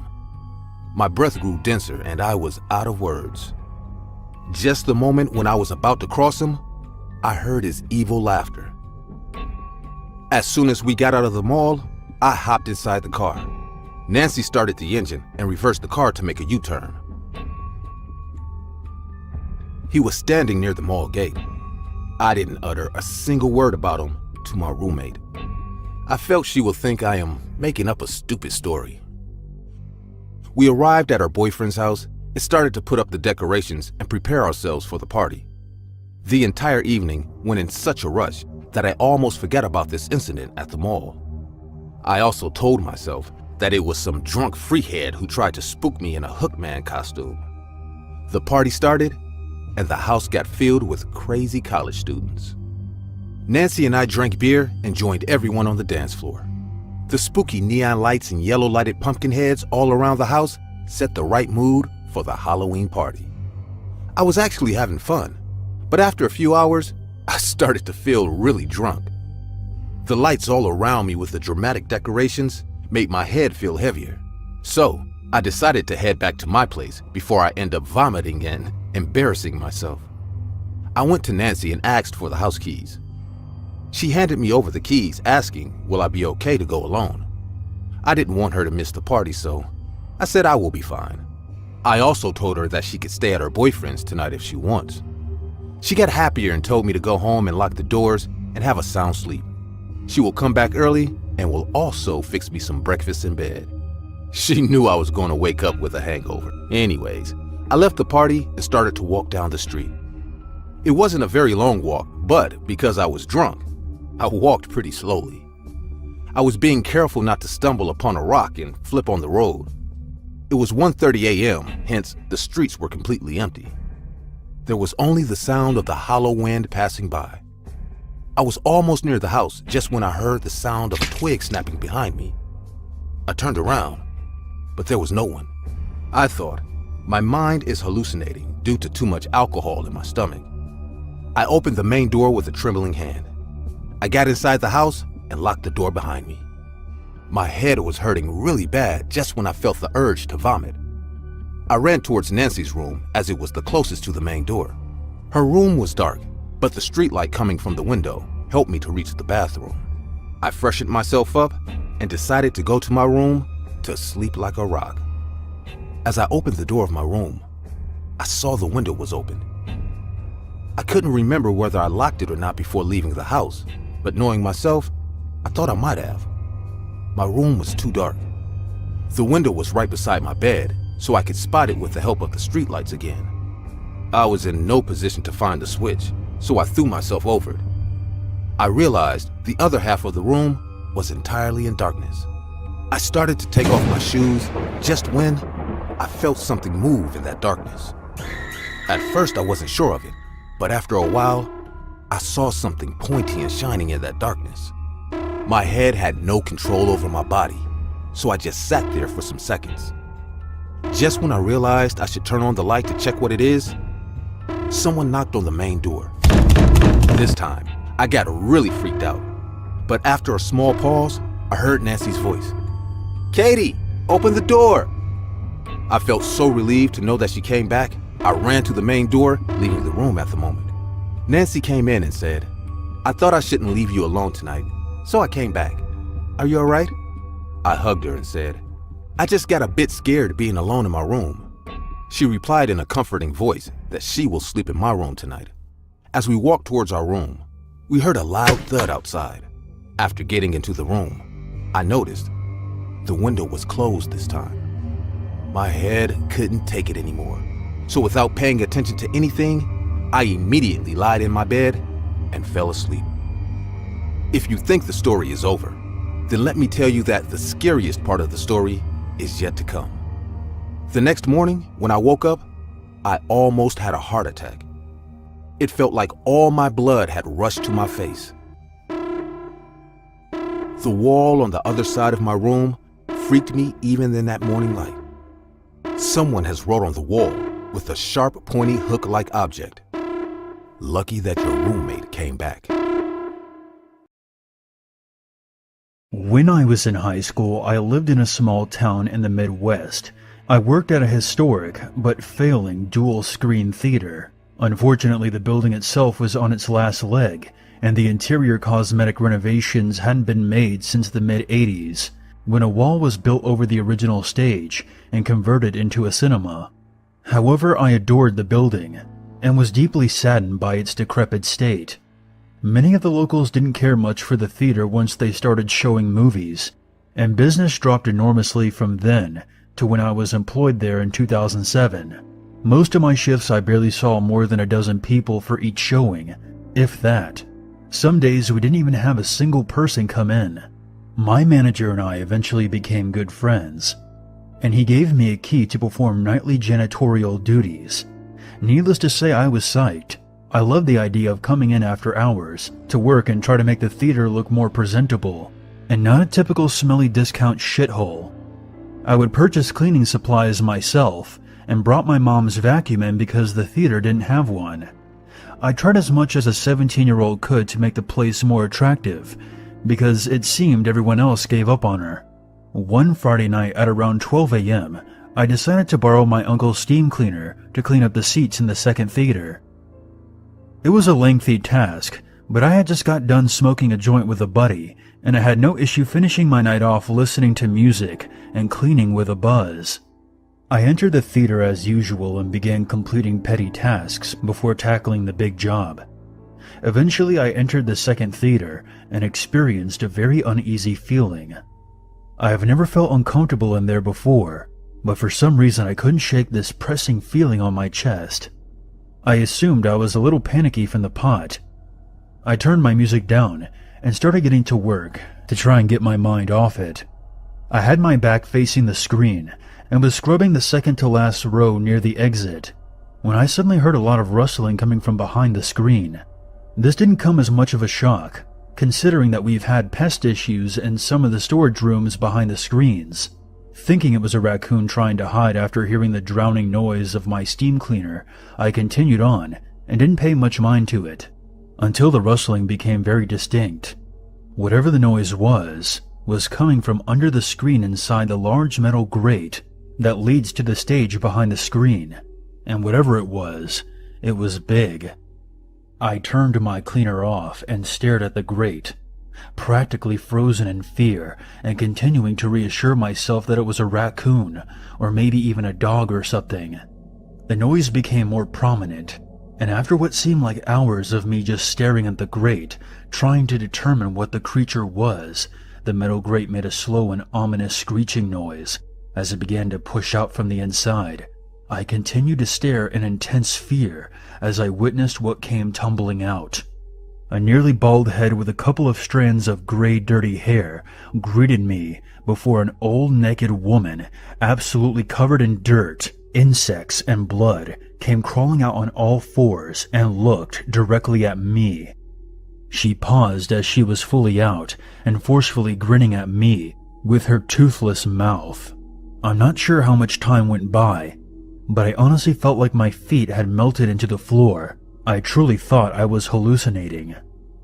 The way she was positioned like that seemed unreal, and although I was terrified, I think I was more perplexed by her contour. I thought she was a character from Silent Hill I had hallucinated. and that I was tripping on some really bad weed. This is what was playing over and over again in my mind, until she started crawling very quickly towards me without saying a single word, maintaining her grin with her head cocked back and her sagging breasts bouncing back and forth, hitting her bloody arms and smearing dirt and blood together. At that moment I pissed myself and jumped over the last 2 rows of seats. I still can't believe I did that in one leap, and ran as fast as I could to the exit door. I could hear distant shuffling as I slammed the door behind me, locked it, and ran to the police station, which was a couple of buildings away. I gave them the key, called my manager, and told them I wasn't going back. The woman who crawled after me, according to the police, was a homeless schizophrenic meth addict who decided to take up residency under the screen after managing to enter through a small opening from the outside of the building. When they arrived, she was crawling around in circles in the lobby.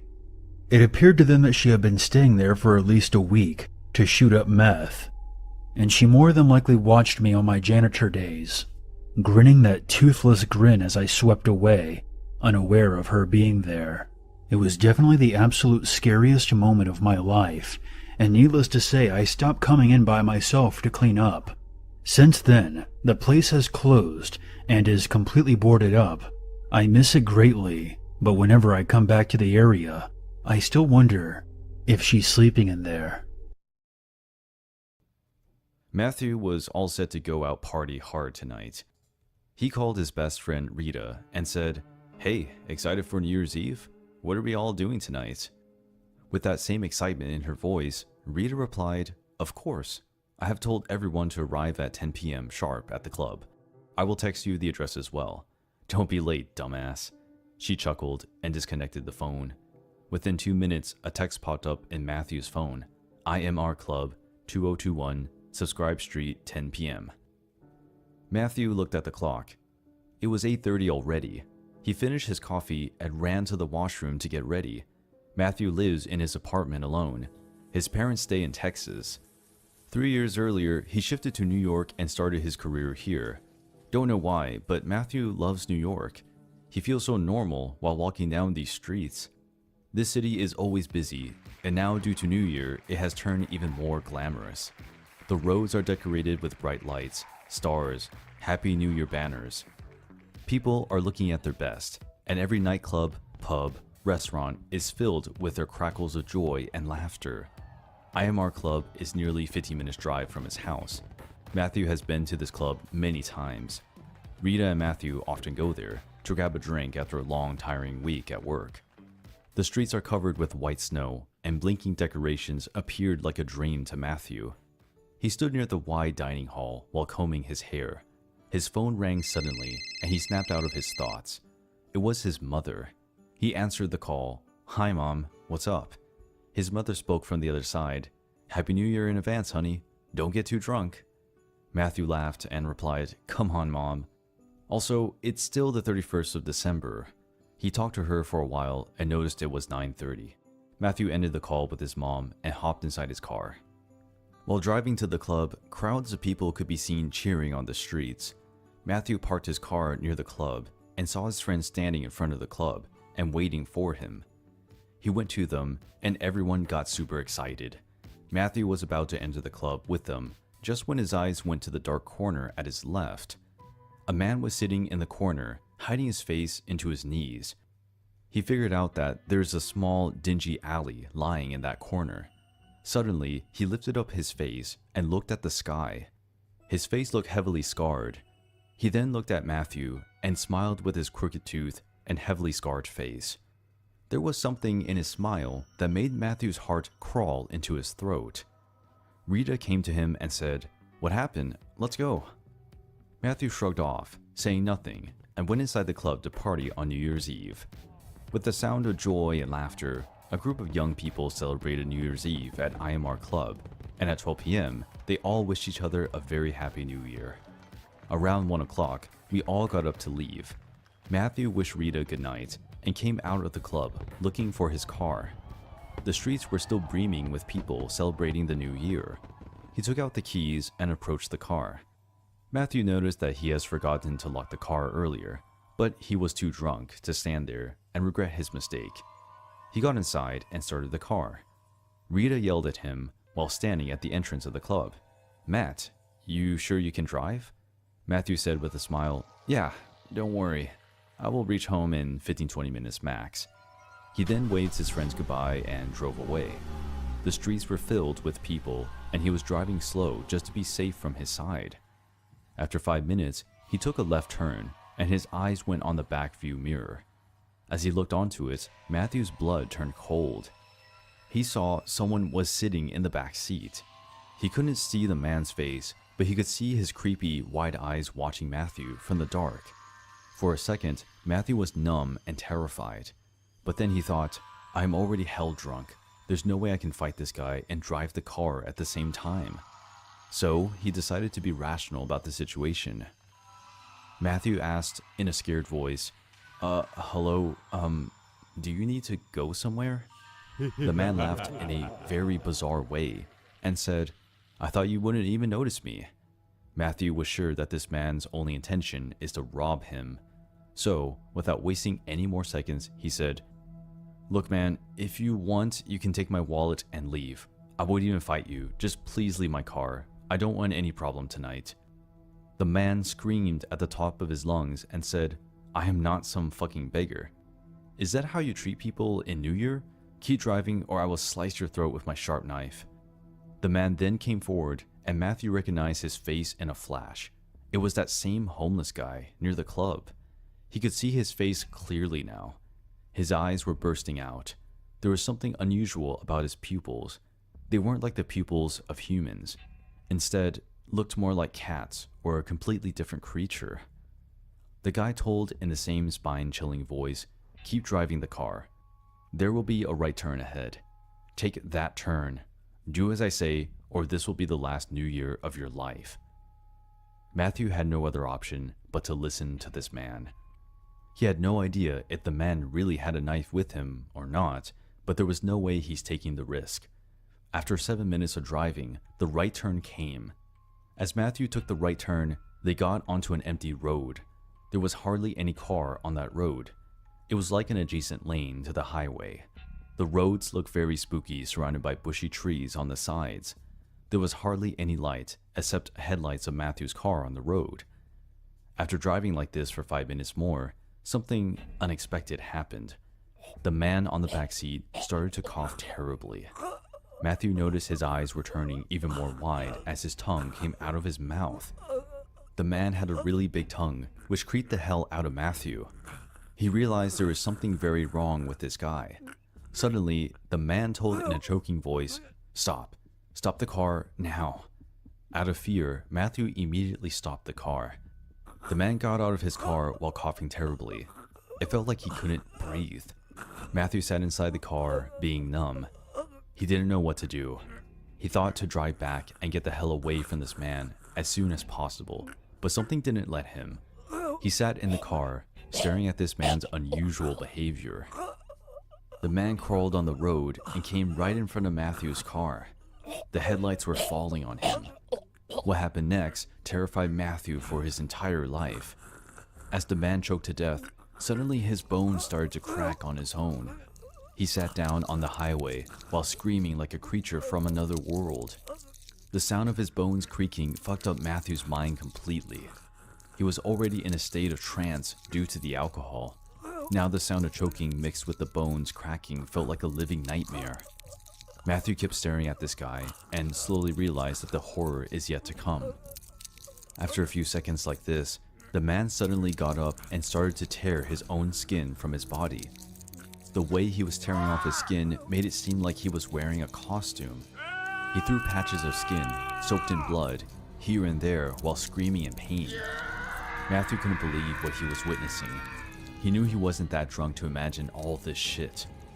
After taking the entire skin off, the man turned at the car and looked at Matthew.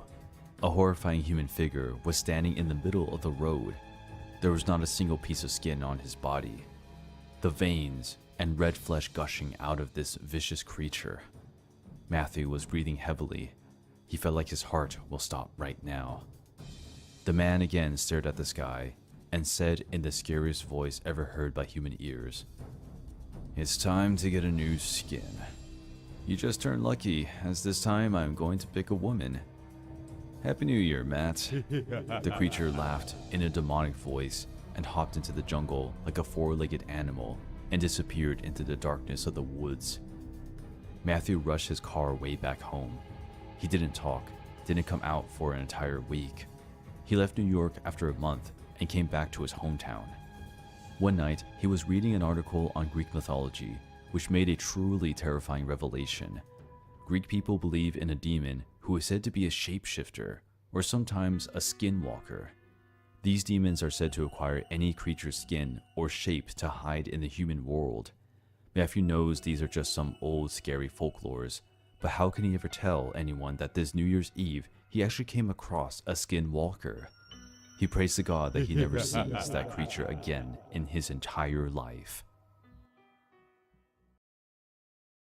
Kim and David were having breakfast on a sunny Sunday morning, sitting at their house.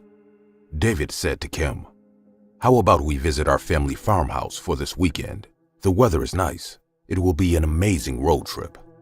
Kim's face lightened up in joy, and she replied, "Wow, that's a great idea. I will pack our things. We will leave in the afternoon tomorrow." It has been 5 years since Kim and David got married. Both of them enjoy traveling more than anything else. Every weekend, they plan small trips by road. This week won't be different from that plan either. The next day, around 1 p.m., David and Kim started on the road. The farmhouse was 6 hours' drive. David turned on the music in the car and said, "We will reach around 7:30 p.m. Kim said, "Did you tell the watchman that we are coming?" David nodded his head, gesturing yes. The view was breathtaking. Kim pulled down the glass of her window. Cold, fresh wind touched her face, and she felt so relaxed. As far as the eyes went, there were vast green fields and rocky mountains. Birds were flying high in the sky.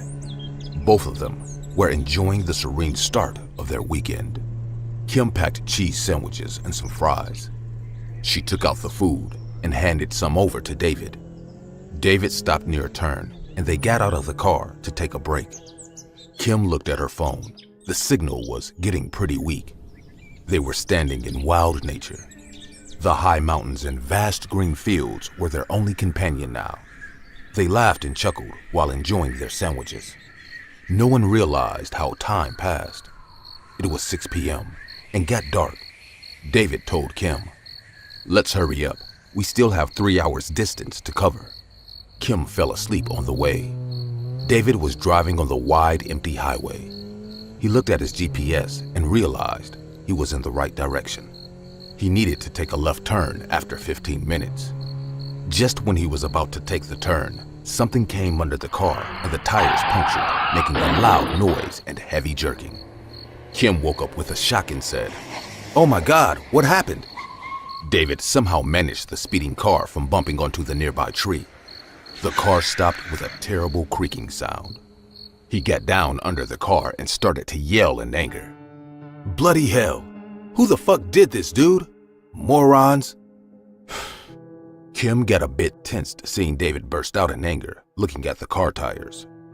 She too came down and realized David's sudden outburst is perfectly justified. Someone left broken glasses of beer bottles on the road. Some of the big pieces still have the labels of the beer brand on it. Kim said in a worried voice, "Oh no, what will we do now? I don't think we will find any gas station nearby." David kicked on the punctured tire and said in an angry voice, "Bloody hell!" Being helpless in the middle of nowhere, the couple locked the car and started walking with their backpacks. They already knew that the left turn leading to the farmhouse is an empty road. They won't find any help in that way, so they walked ahead. They thought to come across a car that can take them to a nearby gas station.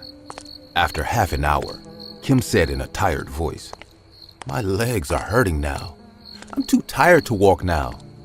David said in a worried voice, "I think we made a mistake by leaving the car. We should have stayed inside the car because..."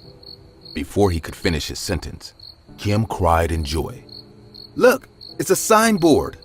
David followed Kim's direction and saw a signboard was blinking at the right side of the road in the near distance. They started to walk faster. It was a roadside motel. Small cabins were lying on a wooden deck. A small hut stood on the left side. The door was opened. The interior seemed like a counter. There was no one there. There was a room behind the counter. The door was closed. David said in a hesitant tone, "Anyone here? Anybody?" Kim looked around and said, "I think the owner is asleep in that room. Should we wake him up?" David walked past the counter. He was about to twist the doorknob just when someone spoke in a spine-chilling soft voice. "Looking for a night shelter, guys?" Kim and David turned towards the exit quickly and saw an average-height man standing at the doorway. The man had messy hair and a creepy face. His eyes were excessively bright and wide. He smiled mysteriously and said, "That's my room. I can let you stay there, you know," and started to laugh in a broken voice. David came to the other side of the counter and stood beside Kim. The man went to the counter and kept staring at them with his wide eyes. Kim said, "We would like a room for the night. Our car got punctured." The man took out a rusty keychain and said, "That's sad to hear. Room 101 for you. There's no food available here, but you can get snacks and drinks from the machines at the end of the deck." Kim took the keys and walked away. David asked, "How much for one night?" The man replied, $10, but you can pay later as well." David was in no mood to extend the conversation with this guy, so he left a $10 bill on the counter and left. Room 101 had a double bed, a small table at the right side corner of the bed, 2 chairs, and a really big mirror on the wall. The bathroom also had a mirror. Kim got all freshened up, but she couldn't shake off the feeling that there is something really weird here. The couple was very tired from the exhaustion of the entire day, so they fell asleep quickly. Around midnight, Kim heard a beeping sound coming from the room somewhere and woke up. She got up and started to look for the sound. David was sleeping like a dead person, so he didn't realize any of this. After searching for a few seconds, Kim realized that the sound was coming from the wall. She walked close to the wall and found out that the sound was actually coming behind the mirror. She went to turn on the light, just when she noticed a small red light blinking behind the mirror. The light was visible only because of the darkness in the room. Kim pushed the mirror and she realized it is just hanging from that wall. Next, what happened gave a terrible shock to her. She took off the mirror and saw there's a small camera hidden inside a hole in the wall. The moment she understood they were being watched all this time, she rushed to the bed and woke David up. "Wake up, David. We can't stay here. We have to leave." She started to panic. David woke up and listened to the entire matter for him. Someone hid this camera in the wall, and the battery of this camera went dead, which is why it made a beeping sound. David got angry as hell and rushed towards the counter. The man was not there. Kim kept yelling, "Please just leave. Let's go now." David didn't listen to her and bolted into the room next to the counter. As he opened the door, his eyes got transfixed in fear. The room was like a large concrete dungeon. There were huge glass tubes filled with some boiling liquid inside it. But that's not the only thing they saw in that room. Inside each glass tube, there was a dead body. It seemed like someone is preserving them because some bodies looked quite old as the skins were coming off. Kim wanted to scream, but her conscience told her that the only right thing to do now is to leave this hellhole as quietly as possible. Without wasting any more time, David and Kim ran out the room. Just when they reached outside, their blood turned cold. The man was standing on the exit of the counter. He had a sharp knife in his hand. He lifted his face and opened his big wide eyes. His stare was like a hungry wolf. Saliva was dripping from his mouth. He took the knife and licked the blade with his tongue in a very bizarre way and started to chuckle. He then said, "How do you like my personal collection?" Kim was already in tears. She grabbed David's hand tightly. David was afraid too, but he said in a loud voice, "You're 1-6 psycho. Once we get out of here, the cops will show you your right place, you maniac." The man laughed again and said, "But first, you have to get out of here. And that too, alive." What happened next happened so quick that Kim still remembers it in fragments. The man came onto David with his long, sharp knife. But David was already prepared for such a moment. He knocked the man out with a strong punch to his face. Blood spattered from his mouth and he fell on the floor, unconscious. David took the man up and locked him inside room 101. They called 911 with the phone on the counter. After an hour, 2 cops arrived, and the entire matter shocked the hell out of them too. They arrested the man and discovered a bunch of horrifying information. The man was a psycho killer. He used to trap cars on the highway by deliberately placing broken beer bottles on the road. After being helpless in the middle of nowhere, many travelers came to his motel asking for a one-night stay. He placed a secret camera behind the room mirrors to keep an eye on them. When they finally fell deeply asleep, he used to sneak into their room and stab them to death. The man had the same plan for David and Kim too. That's why he went to sharpen his knife after seeing them asleep from the secret camera. Thankfully, the camera ran out of battery and Kim woke up at the right moment. For at least 2 to 3 months, Kim remained terrified about spending nights at unknown motels during vacation. David still checks out the mirrors and every nook and corner of hotel rooms whenever they go on vacation. 2 years ago, when I was 15, my parents decided to go visit my uncle. I didn't want to go. I wanted to stay home and hang out with my best friend Alex. Since we live in a quiet neighborhood and there was little crime happening here, my parents allowed me to stay home and have Alex come over. My mom left me a note on the fridge with all emergency numbers, and my dad told me to call him if anything happens. I assured them that everything is going to be fine. Me and Alex were just going to play video games and have some pizza later. They both hugged me and left. I called Alex and he came to my house 15 minutes later. We played UFC on my PS4 for 2 hours and then had some pizza. After our meal, we just sat in my living room talking about random stuff. Eventually, we started talking about girls. We both had crushes on some older girls, but the girls didn't even know we existed. Alex mentioned a website where you could talk to random people called Omegle. He also said that he talked to some girls there. So we decided to go on Omegle and try our luck.